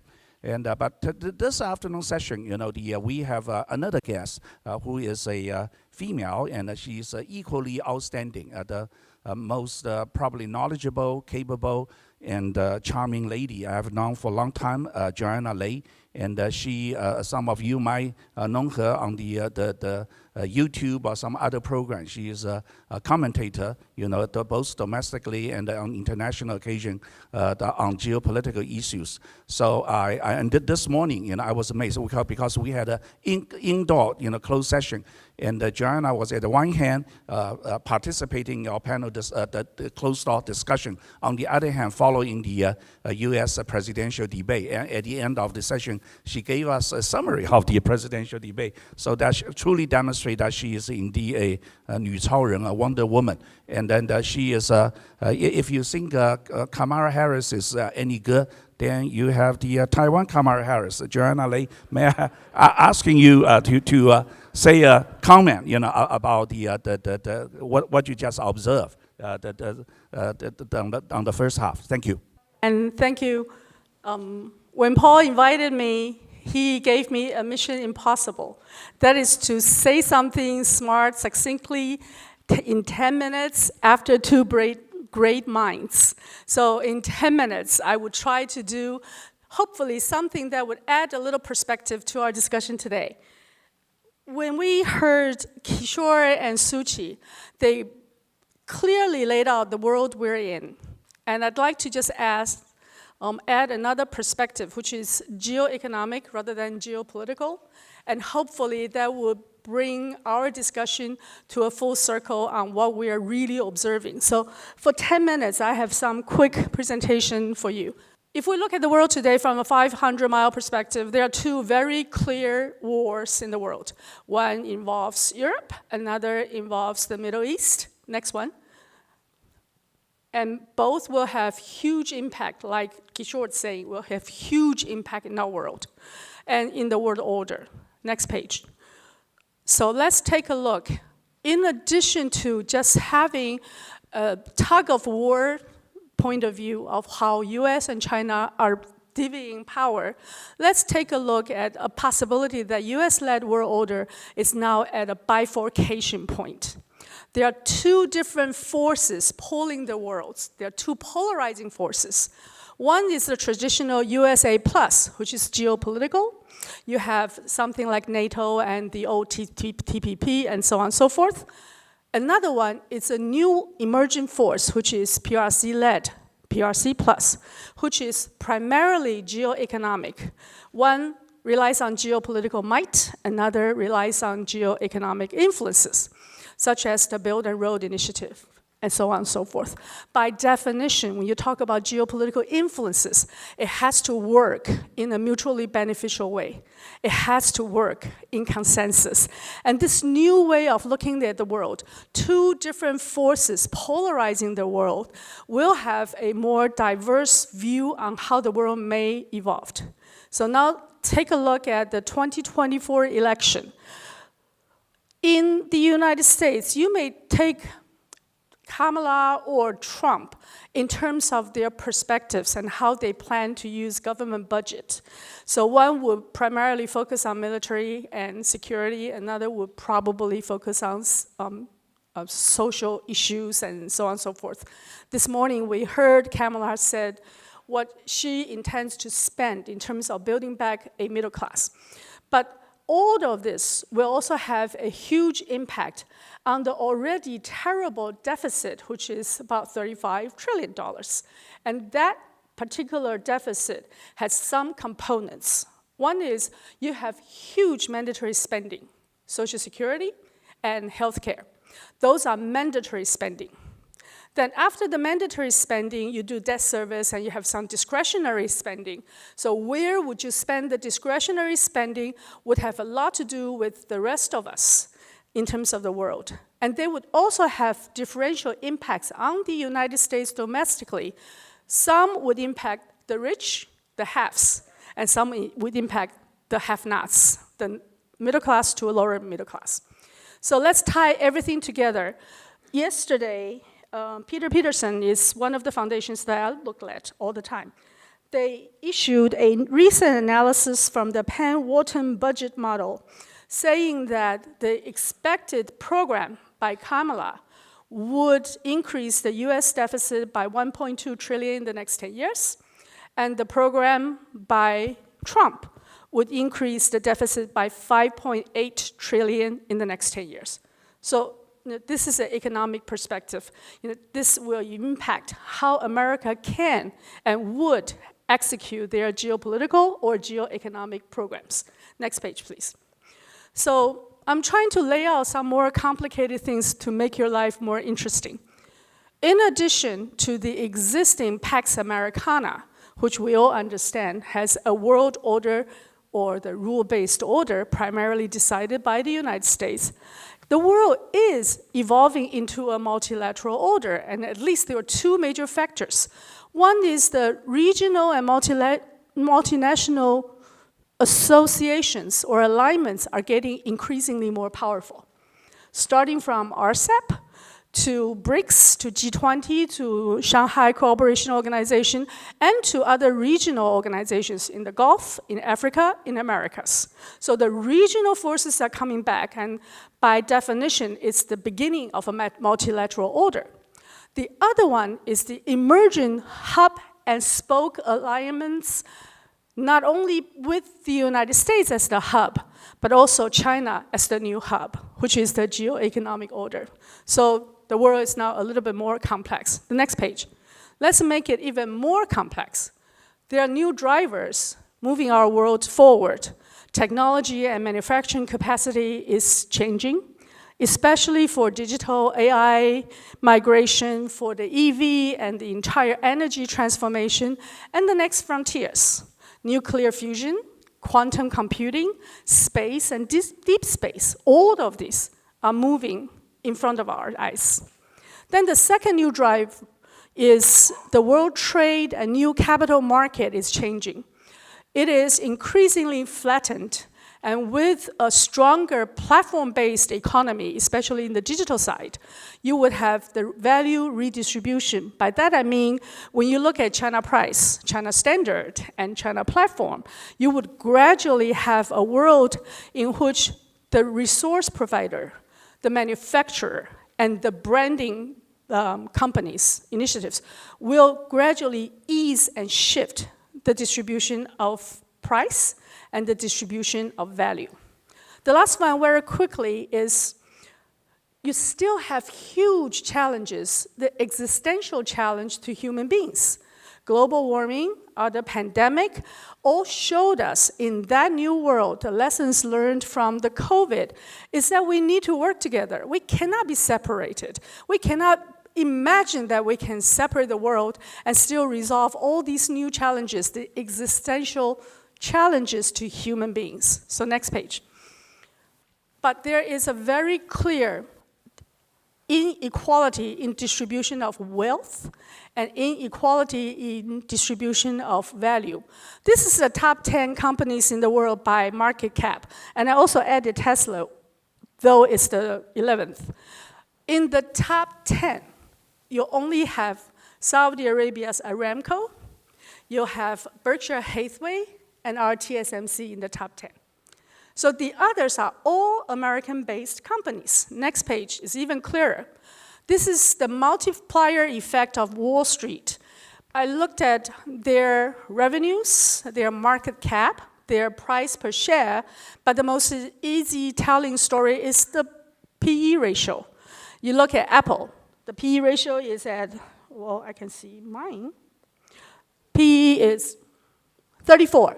Microsoft, 35. NVIDIA, 50. Alphabet, 22. Amazon, 42. Meta, 26. All of these companies enjoy huge PE in the capital market, and therefore, they continue to be the richest, more wealthiest companies in the world and have the ability to continue to drive our future. Next. However, if you look at the economic, the manufacturing, the exchange of goods and services, while America believes that they can separate the world in giving you tariffs or sanctions, this chart was done by economists who calculated the interdependency. The blue one has a over 40% interdependency with China. And China, of course, doesn't have interdependency with itself, so it's yellow. When the United States tried to separate the two worlds, it has to address the symbiosis relationship between US and China, which is almost impossible to break at this time. Next page. Ladies and gentlemen, we have heard two brilliant minds, and I'm trying to just add a little bit of geoeconomic forces currently at work. So my last three questions are to the brilliant minds and to the floor. With the two wars still in progress, can or how can Asia remain as a safe haven? Because Kishore kept saying we are living in the Asian century. And people sometimes branded him as pro-China. And I always think of Kishore as someone who is pro-Asia. And I think that's the best title for you. You believe that we don't have to follow the path of Europe, which now actually lost its autonomy or any hope of autonomy with the Ukrainian war. So can Asia be different? How do we get out of this bind and not be dragged into yet a third front? And would the safe haven different with the Trump perspective, which would be more militarily and security driven, or a Harris administration, even though Harris also showed extremely strong attitudes towards China must not be number one in the world, and they are unanimous in that consensus. The second question is for my own curiosity. While I promote geoeconomic forces as the new order and believe that it would eventually, quote unquote, eventually overtake the primacy of geopolitical forces, because if you look at the world, political elites always believe that they can dictate the world while economic elites and the world they created become our way of life. So eventually, geoeconomic order may overtake the primacy of geopolitical order. However, all the signs in our recent history seem to be on the opposite side. Trade and technology are weaponized, and all the world economic order as we believed in the first decade of the 21st century, that everybody went into WTO, have now been dissipated and have been separated into different orders. So are we being too optimistic, or are we simply being stupid? The third one is for everyone, especially we're talking about US election today. US is now the singular regional hegemon. This is Mearsheimer's thesis, right? US is a regional hegemon, but there are no other regional hegemon. Or there's no opportunity for other regions to have their regional hegemon. So when US is a singular regional hegemon, will this status last with the Trump or Harris administration? If yes, in what way, shape, or form? If no, when and where will we see the first crack? So with that, let me conclude. Please join me in thanking the two brilliant minds, and we have left them three huge questions. Thank you. Thank you. Thank you, Joanna. thank you for your brilliant summary of the putting to the economic and the financial and technological aspect, in addition to the geopolitical ones. I think give us a perspective. I would on your third question actually is the first. I'm going to ask Kishore.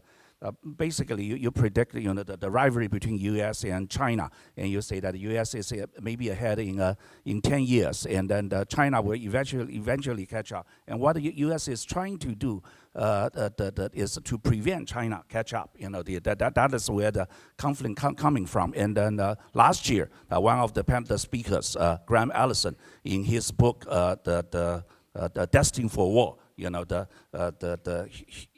what is that series? I don't know how to pronounce it.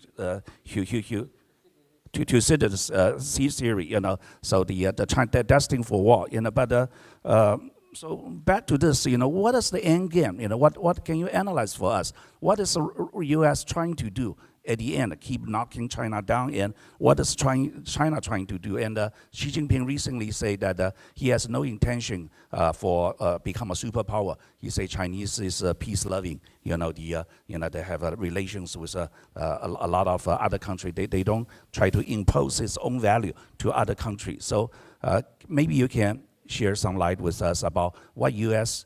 trying to aim in the end, what is China trying to aim in the end?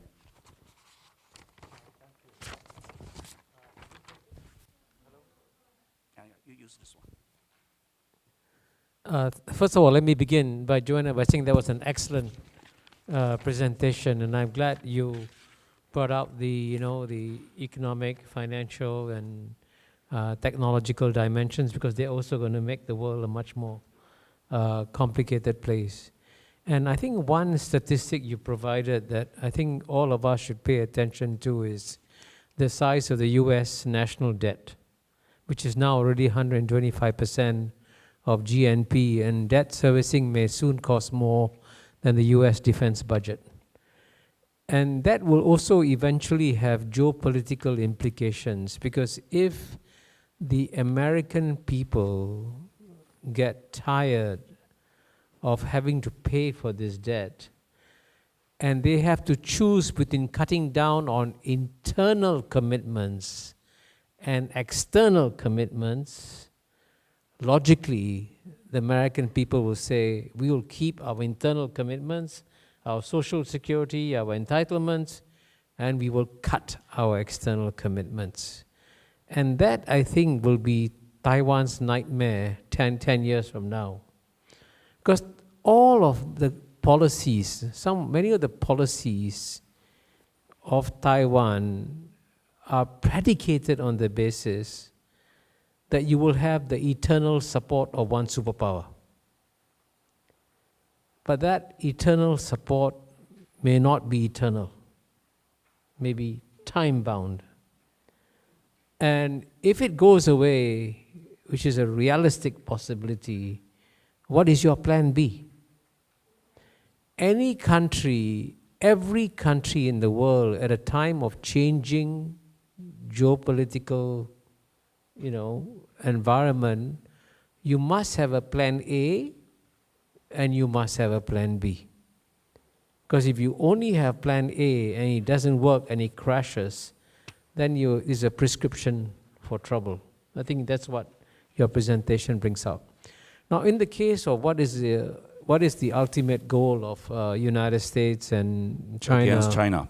And that's why I wrote my book, Has China Won? And I wrote the book, you mentioned that I'm perceived to be pro-China. I'm actually pro-Singapore.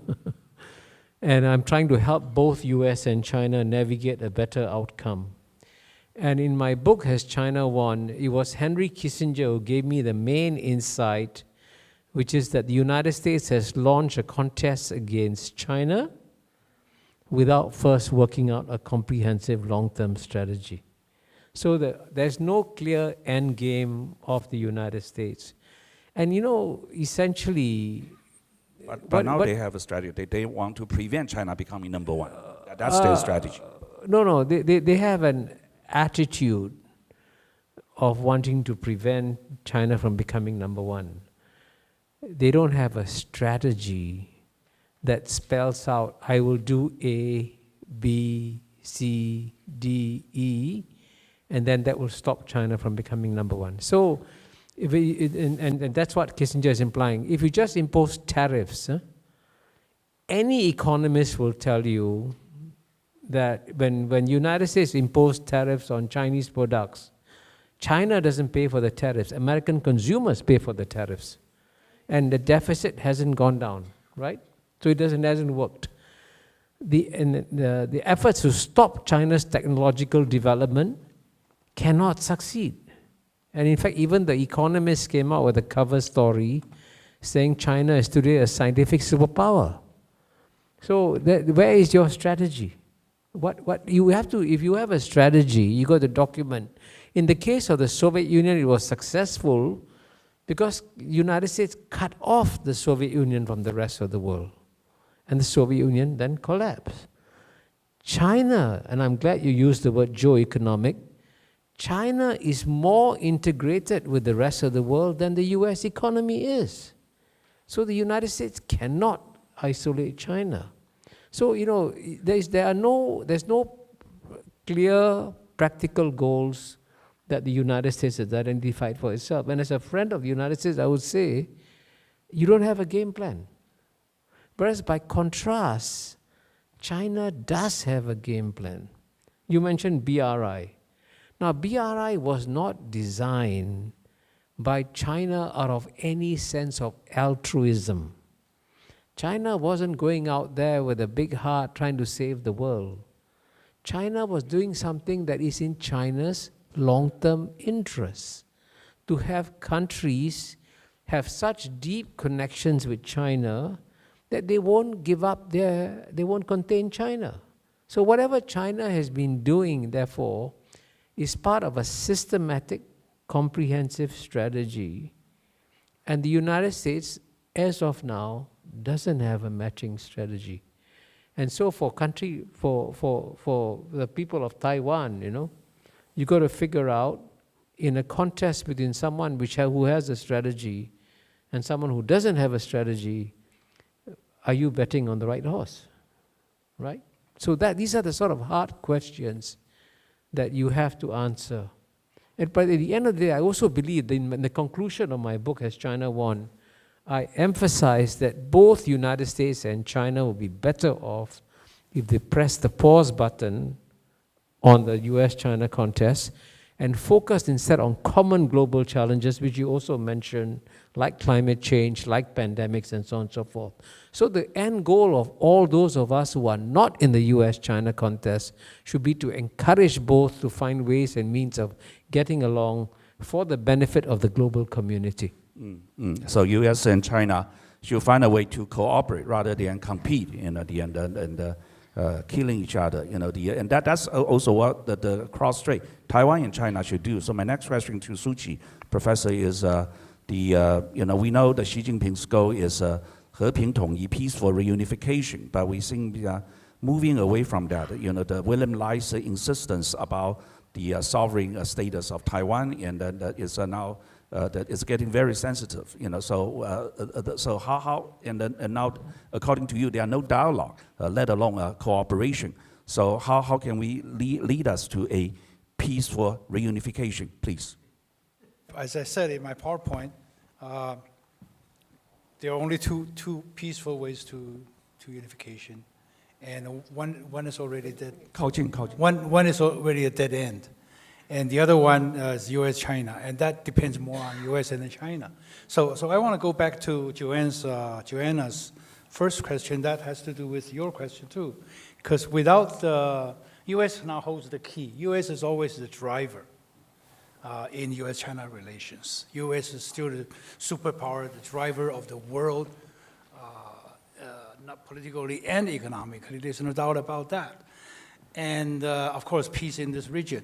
So I think the question to ask is not what kind of policy, as in your question, what kind of policy either one will take. The question is necessarily in this order. First, who is going to win? Harris or Trump? Secondly, by what margin? This question is oftentimes ignored, neglected. Third, what policy he or she will take. So this is the third question. But I think we should start from the first question. Who will win?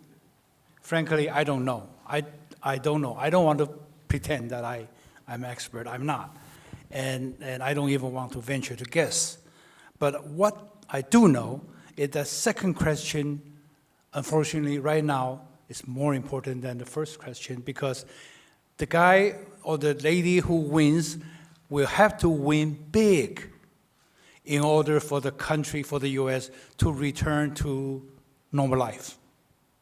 If not, if Trump wins big or loses big, the US, my hunch, will plunge into some sort of disorder. Let me explain. The previous election, Trump lost by 3 million popular votes. He claimed that all these 3 million are voted by the illegal immigrants.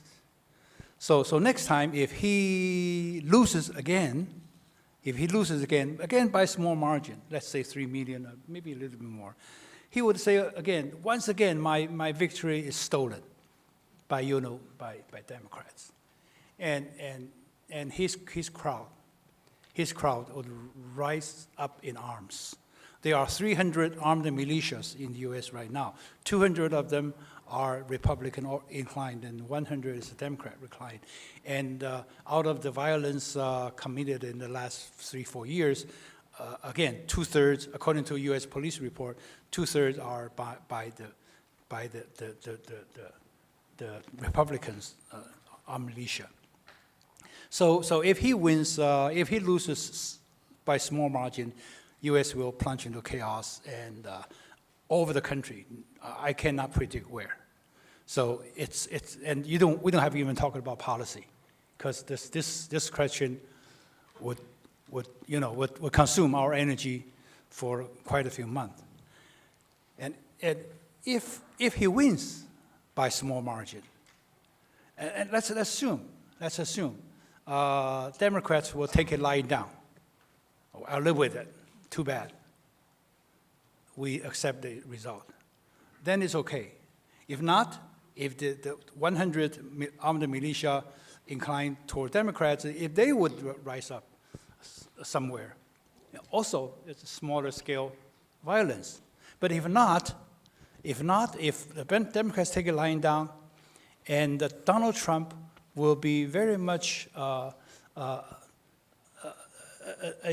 lot of people in the U.S. now calling him a dictator, and I agree. He will be a dictator because he will be untouchable. He would be an Iron Man, political Iron Man, 钢铁人.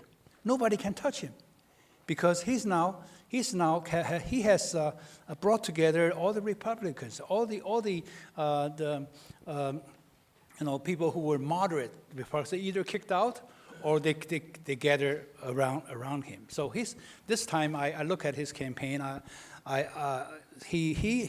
The discipline shown by his campaign team is much better than previously, which means his control of his people is much more solid than before, which will go into his administration. He will not be treated as a child by McMaster, by Mark Milley, and the type. They treat him as a child. They need supervising by the adults. So he will be the adult. And again, if he happens to win one of the houses or the Senate, he would be even more powerful. Most importantly, the judiciary is 7-2 in his favor in the Supreme Court. So out of the 3 powers, he would have at least 2. At least 2. He will be dictator. He can do anything he wants. So what he will do, I think most likely he will, quote unquote, reform the federal government. I happen to have found a footnote. It's a small footnote in a very thick book. I happen to see it. It's done by it's a Bloomberg opinion survey, which asked 12,000 federal officials who donated to 2020 campaign. Ask them, whom did you donate to? 84%, guess what? 84% to Biden, and not to Donald Trump. No wonder Donald Trump always suspected that there's a deep state. There's a deep state in federal government. 84%, not surprisingly. So at the same time, Democrats control media. I would estimate at least 85% of the media, and academia, most of the elite universities, and entertainment, Hollywood, and the medical, medicine area. I mean, it's, just about, Democrats really are in solid control of the country. So if he's voted into the administration, and I think he would have changed, revamp. So, and of course, on foreign policy, he would also be able to do whatever he wants, so the margin counts. But the problem with Donald Trump is that he just may, according to my study, my understanding of the U.S. military, he just may split the U.S. military. It may sound surprising to most of you. U.S. military is a very disciplined, hardcore, seasoned, battle-ready, and all that. But it just so happened in the past few years, not that long, 10 years, maybe 15 years, the war, aside from war fatigueness, there's a racial issue. So the whites, most of the white soldiers in the military are from the red states, the Midwestern. Like J.D. Vance is a good example. J.D. Vance is a good example. I mean, they had no hope. Only 4% of those white boys, poor white boys, have a chance to get into the large cities, and like J.D. Vance. Most of others stay in their hometown, jobless, drug abuse, and violence and all that. Mm-hmm. So those go into the military is the only salvation. So these white soldiers in the military are, I would surmise, pro-Trump. Unfortunately, the black and Latinos, to lesser extent, Latino men are half Republican, half Democrat, and Latino women are more Democrat than Republican. But the Latinos, blacks, and they are much less pro-Trump. So we'll have a split in the military. It is interesting.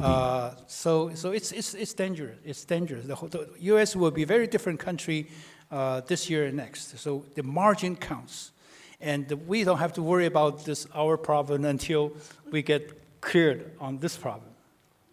Okay, thank you. My next question is also to Kishore. Earlier you mentioned about your long-serving, and I recall 10 years in United Nations. So you do understand how the United Nations work. In fact, that our government, or President Lai in particular, is now also trying to influence the United Nations. Perhaps you can try to share with us. I don't know whether you are aware that there's a resolution called 2758. Basically, it's recognizing one China. But then the United States now, or William Lai is saying that, yes, one China, PRC, one China. But Taiwan is not that one China. So we are just trying to maneuver it. What the Suchi, in the past proposed what he called the strategic, the vagueness. But then what Taiwan government is now pushing is strategic clarity. Taiwan is a sovereign, the country status. What's your view from your understanding about United Nations? Well, I must say I'm not quite sure. I'm a bit confused about this efforts of Taiwan to amend the UN resolution. It's obviously a UN General Assembly resolution. But for a start, it's impossible to amend that resolution in the UN Security Council because China has a veto. So the Security Council is out. Now, even in the General Assembly, any efforts to change a resolution against the wishes of the government of China will fail. Because for a simple reason, that if you give the countries of the world a choice, do you want to vote in favor of a resolution that pleases Taiwan and angers China? What do you get? What do you get out of it? And at the end of the day, China's standing in the global south has never been higher, you know? You see that in the way that the African leaders went to Beijing for this conference. Even in Latin America, China's influence today is incredibly high. So I'm a bit puzzled by the political naivete of the people who are trying to push to amend a resolution in the United Nations. But nonetheless, maybe it's worth for them to try. Because when they try, they will fail so spectacularly. Maybe they do not try to amend, but try to interpret it in a different way. No, I mean, there's no point interpreting for yourself. You have to get the countries of the world to explain and understand the meaning of that resolution. But if any goal is to sort of ask countries to choose, do you favor an independent Taiwan? The vast majority of countries in the world will not support an independent Taiwan because they have already signed to a one China policy, and they'll be happy to work with the Taiwan that exists today. They're happy to work with the status quo. But if you try to change the status quo, any change will leave Taiwan worse off and not better off, because countries in the world are not going to support this. And this is a fundamental major reality. And I also emphasize that you also are living in a world where the influence of the West overall is coming down. I mean, very sadly. I mean, I say this out of sadness because I've seen how Europe has diminished dramatically on the world stage. I mean, if you want to understand why countries will not, for example, if you ask them to choose even between China and Europe, in 1980, the combined GNP of the European Union economies was 8 times bigger than China. Now, Europe and China are about the same size. By 2050, Europe's combined GNP will be half the size of China. So, clearly, everybody's got to adjust to a rising China. And I think if Taiwan's got to understand, that doesn't mean, by the way, I'm going to emphasize this, that Taiwan has to kowtow to China, or Taiwan has to sacrifice itself. No. But Taiwan's got to be geopolitically extremely shrewd and cunning in managing a difficult geopolitical environment. And any kind of political naivete is very dangerous for the people of Taiwan. You must understand the real state of the world as it is, and not as a state, not the kind of, you cannot afford to have wishful thinking in geopolitics. And by the way, if just as an aside, let me mention, you asked about what Asia's geopolitical future also here. You know, most people in Taiwan are not aware that one key reason why there has been no major war in East Asia for 45 years is because there's an organization called ASEAN, Association of Southeast Asian Nations, that has done a remarkable job of being able to convene all the great powers to come and attend ASEAN meetings every year. And then ASEAN provides the opportunity for everyone to talk to each other. And this is an incredible contribution by ASEAN to the peace of Asia. And the sad part is, most people in Taiwan don't even know this. But this is your geopolitical environment. You must understand what are the forces that can lead to a war. We are excluded. We are not in RCEP. We are not in CPTPP. Yeah. But I think, but this is where You got to understand the forces that are at play. Following on that, very interesting you mentioned Southeast Asia, ASEAN, and I myself in particular, the organizer of the event, set up a organization called SIA, Southeast Asia Impact Alliance. And a lot of things not only happened in cross-strait in Taiwan lately, but also more so in Southeast Asia, in particular Philippines, South China Sea. So there are people seeing now that what's happening in South China Sea probably is even more dangerous than Taiwan. Do you want to comment on that? People say maybe some war or whatever, confrontation going out there, and then and also we are in the conjunction of U.S. election, and then it's the things out of control, and the U.S. is too busy on its domestic election, cannot control it, and Taiwan may be in danger. What's your view? Well, I would say that the South China Sea, there are some potential problems. There have been skirmishes. You've seen the skirmishes between China and the Philippines. Although I want to add a very important point here. Neither China nor the Philippines has fired a gun, which is very significant, This is something you must notice. The weapons that are being, you showed us the pictures of Ukraine. You showed us the picture of Gaza.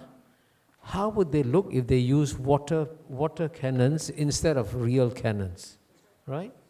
So the reason I emphasize that dimension is that the Asians know how to exercise restraint, and they have exercised restraint in that area. So South China Sea, there are challenges, but again, remember that we've had these challenges for several decades now. And China has had difficulties with Vietnam, Malaysia, Brunei, Philippines, and until recently, there were no incidents. But I can tell you that in the back room, there is a lot of diplomacy going on. A lot of diplomacy. And the most distressing statistic that was given by Suchi is that you used to have 20 channels of communication with China, and now you have 0. That is incredibly dangerous, because you must always establish your channels of communication before a crisis. Don't wait for the crisis to come and set it up. And by contrast, so you understand the difference, among the ASEAN countries, and ASEAN is the most diverse region of planet Earth, we have over 1,000 meetings a year. Over 1,000. Can you imagine every day the face-to-face contact and the trust and confidence in each other that is built up by these constant meetings? So when you go from 20 meetings to having 0, you are creating a very dangerous, vulnerable point. And that's why ASEAN, in many ways, teaches the rest of the world how to do things. Yeah, it is very interesting that you mentioned ASEAN. Our government has this 新南向政策 new southbound policy, and out of the 10 countries in Southeast Asia, Singapore is neutral. The Philippines is pro-United States, pro-American, but the other 8 are pro-China. So the only country that Taiwan now feels comfortable doing business with in Southeast Asia is the Philippines. So I heard from my contacts say, very bullish on Philippines. But then all the other countries, simply because they are doing business or slightly toward China, our government feel hesitated to do business with them. So I just want to explain. But I have to qualify that. The other 8 are not pro-China.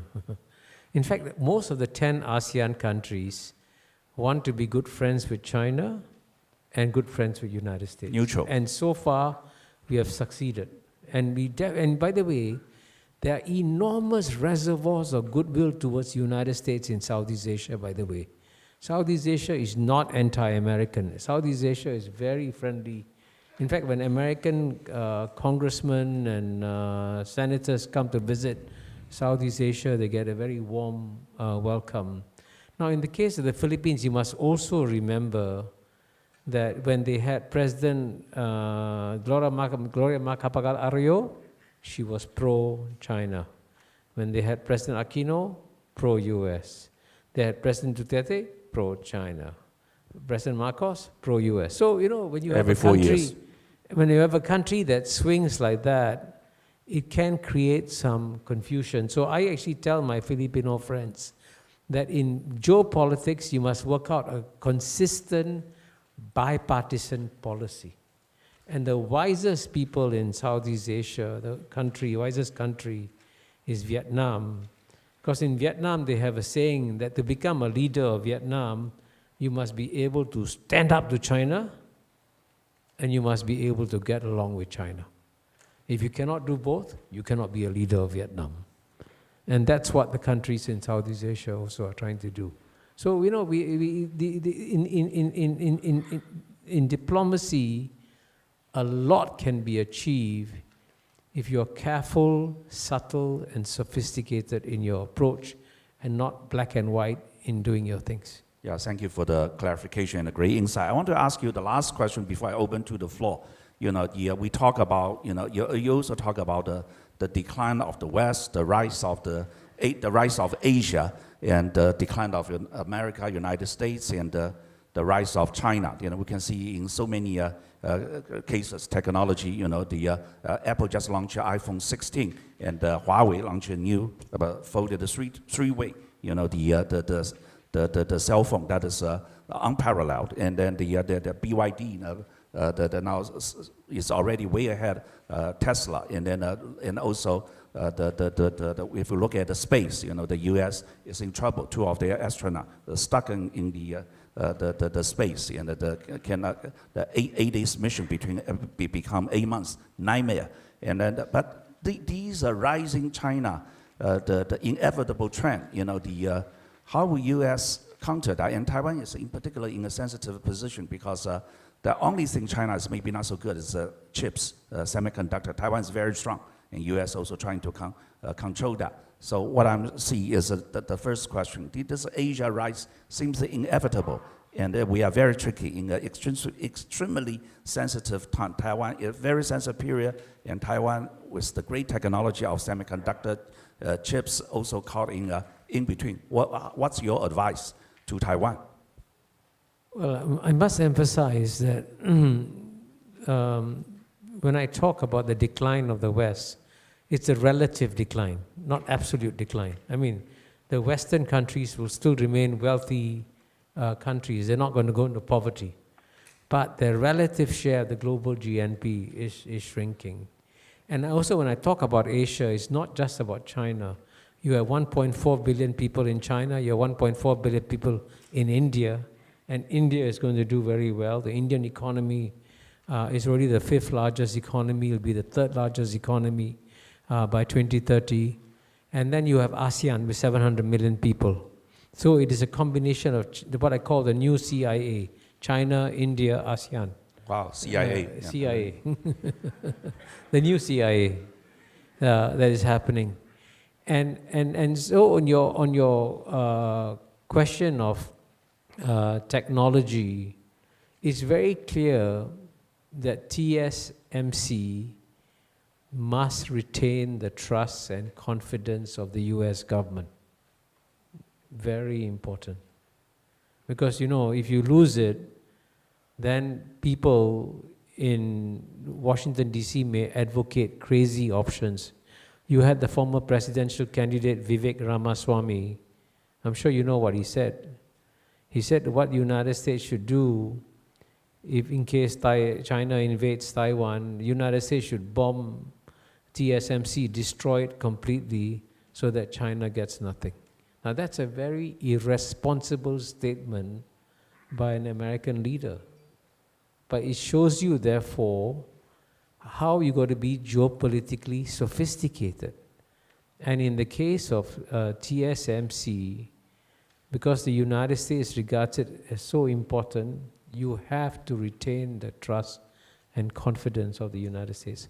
But on the other side, I've said this in an article which I published with the former president of Hong Kong University of Science and Technology, Tony Chan. All the efforts to stop China's technological development cannot succeed. Because China has shown time and again that when you try and stop China, China overcomes it. They tried to stop China from having nuclear weapons. China developed its own nuclear weapons. United States refused to cooperate with China in outer space. China set up its own international space station. And as you can see, right now Chinese astronauts can travel out and back more easily than American astronauts can, which is quite a remarkable change. So in this game, therefore, what we need to do is very gradually and slowly persuade American policymakers that all their efforts to try and stop China are not going to work. Instead, what we should all be doing is learning to work with a new China that is strong and powerful. And the good news is that at this stage, the Chinese leaders are happy to work with the rest of the world to create a rules-based multilateral order that will work in the interest of all powers, including United States, including China, including Southeast Asia, and everyone else. So we still have the opportunity to have a better world if we press the pause button on the US-China geopolitical contest. Thank you so much for the good advice. We're now open to questions. We have an extremely intelligent, inquisitive audience here. Anybody would like to, please raise your hand. 工作人员准备好麦克风，看看问问题。We have anybody would like to ask questions? Yes, Paul. I would like to ask a question to Kishore. Okay, you are Indian, living in Singapore, Singapore citizen. I would like to ask a question. What do you view on China and India in the future? Okay, it seems to me they are not get along very well, and a lot of border incidents. Okay, what's your view? Do you think that China and India will get along in the future, or it is because U.S. is pushing India against China? Thank you. Well, I can tell you that I share your concern, Paul, about the future of China-India relations. Because China-India relations today, they're not bad, they're very bad. Unfortunately, relations were quite good until about, I would say, 4.5 years ago. They were both, in fact, the two leaders who had spent more time meeting each other was the Prime Minister of India, Modi, with President Xi Jinping. But unfortunately, there was an incident in June 2020 in Galwan at the border between China and India where Chinese and Indian soldiers died. And that has set back relations between China and India quite badly. But having said that, I think both sides also realize they have to keep their relations stable. So for example, even though there are no bilateral meetings between the Chinese leader and the Indian leader, they meet regularly in multilateral settings. So they meet at meetings of G20, they meet at meetings of BRICS, Brazil, Russia, India, China, South Africa, BRICS. So there are ways and means. So I think as of now, especially after the election of Prime Minister Modi, now I think both sides are going to try and see if they can stabilize their relationship a bit. India and China will never become close friends, but if they can just have a normal working relationship, then I think that will be okay. That's the best you can aspire to have. 有没有下一个问题？请举手。We have the next. Oh, at the end, 最后面，刚才戴眼镜那位先生。Well, I have a question for Joanna. I think for Asian countries, you're saying that you can be friends with both China and the U.S. at the same time. What's your view on the Malacca Strait? Would that be a point of contention in case right now we have economic war and also maybe some tension in Taiwan Strait? But should the case be maybe the military confrontation start to heat up? Would Malacca Strait be a point of contention? I have a second question, but that's for Kishore. For us, we are not in a position of power, not in Taiwan, not in the US, nor in China. So for people like us, more pragmatically, how do we position ourselves, I mean investments-wise, to navigate this tough water for the next 10 years? Just very quickly on Malacca Street. I worked in Singapore for 7 years. Malaysia is my second home. I go all the time. Of course, it's one of the major choke points in the world. So when we look at choke points in the world, actually a lot of them are inflamed. Look at Suez Canal, look at the southern tip of the Red Sea, and so on and so forth. So if there are additional tension, because India is also working in occupying one of the islands next to the Malacca Strait. So if there were additional tensions, I think the other plans will be executed or accelerated, such as the Thailand Canal Plan or other plans to bypass the Malacca Strait, which will be quite terrible, to be frank, for Singapore as a very major harbor and free port for the world trade. But there will be other plans, especially for oil and gas transportation and the lifeline of all the transportation. So now if we look at the world around us, there are 3 or 4 major choking points. One is Taiwan Strait, the other is Malacca Strait. And these two, if going into any kind of trouble, then the United States has a new thesis. This is a new playbook. It didn't happen before. The new playbook is the tension across Taiwan Straits is jeopardizing world economy and jeopardizing the flow of goods across the world. And that would be another way of getting international involvement for a potential conflict in Taiwan Straits. And may I just add, this is a new playbook. It didn't happen before. Thank you. Thank you, Joanna. Next. Yes, your question is what can people like you do if you have no influence in.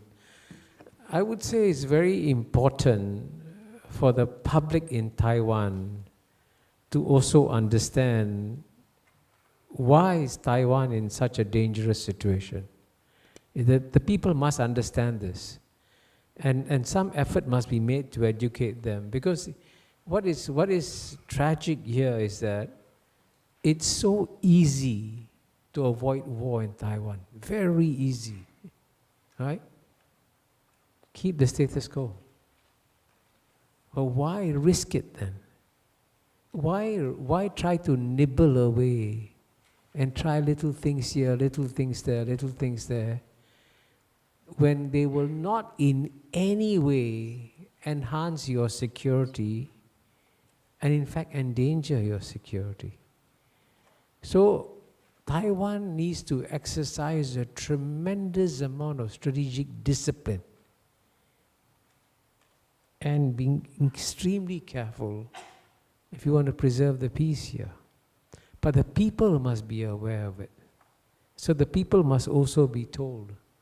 And here the advantage we had in Singapore is that the founding generation of Singapore's leaders, and I discussed that in my memoirs, Living the Asian Century, Lee Kuan Yew, Goh Keng Swee, Rajaratnam, they were geopolitical geniuses. Geniuses. And that's how I learned so much from them. And they understood what you need to do when you need to speak out and when you need to keep absolutely quiet. Just say nothing. And quite often, in many diplomatic situations, saying nothing is the best thing to do. So Taiwan should therefore learn to take an extremely low profile and be very, very careful of people who fly here claiming they want to defend you. I mean, Nancy Pelosi did an incredible amount of damage to Taiwan. There's nothing positive that came out of her visit, except that she became famous in the United States. So if people like that come to help you, be careful. They only want to use you as a stepping stone for their personal needs. And if you suffer, that's of no consequence to them. We have time for one last question, if there's any. Over there. I have a question for Mr. Mahbubani. If China take over Taiwan in the future, will there be a big impact on the geopolitical structure, either in Asia or in the world? And do you think American United States can afford that big impact. Yeah, the question is that if China does take over the Taiwan, the impact will be a tremendous phenomenon. Like Nikki Haley say, 10 trillion. Can U.S. afford not to look into the situation?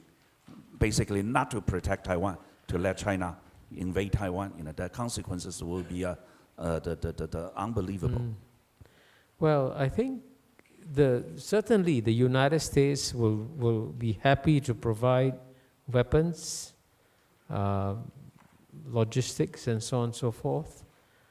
But will the United States send its soldiers to come and defend Taiwan? And up to now, there has been a very clear implicit understanding among all the nuclear powers that their soldiers will not confront each other on the battlefield because there's a danger of escalation leading to a nuclear war. And even in the case of Ukraine, there is actually a UN General Assembly resolution condemning the Russian invasion of Ukraine. So the Russian invasion of Ukraine is illegitimate under international law. If the United States may want to try and support Ukraine directly, but they understand very clearly that if they put US soldiers fighting Russian soldiers fighting American soldiers, it will lead to escalation and maybe a nuclear war. So since China is a nuclear power and the United States is a nuclear power, the likelihood of American soldiers coming in is very, very low. And in a sense, basically, you will be on your own. Thank you. With Kishore's remarks, I think all of us learn a lesson. I think we need to think hard, not just ourselves, our companies, our government leaders. I want to thank you once again. We are coming to the end of today's event. Kishore and Professor Suchi and Jonah are coming to this event. I want to thank my co-organizer, the Katie Lee Foundation and the Fairwind Foundation, and most of all, I want to thank all of you. All of you care about politics. You made today's events happen. I think this is we don't have an answer, but we do have a lot of thinking. I think I think the key things are to avoid war, and we are seeking peace. And Kishore's recommendation is even for U.S. and China is to cooperate rather than confront. We all learned a great deal. Once again, 再一次热烈的掌声给他们好了。And thank you everyone.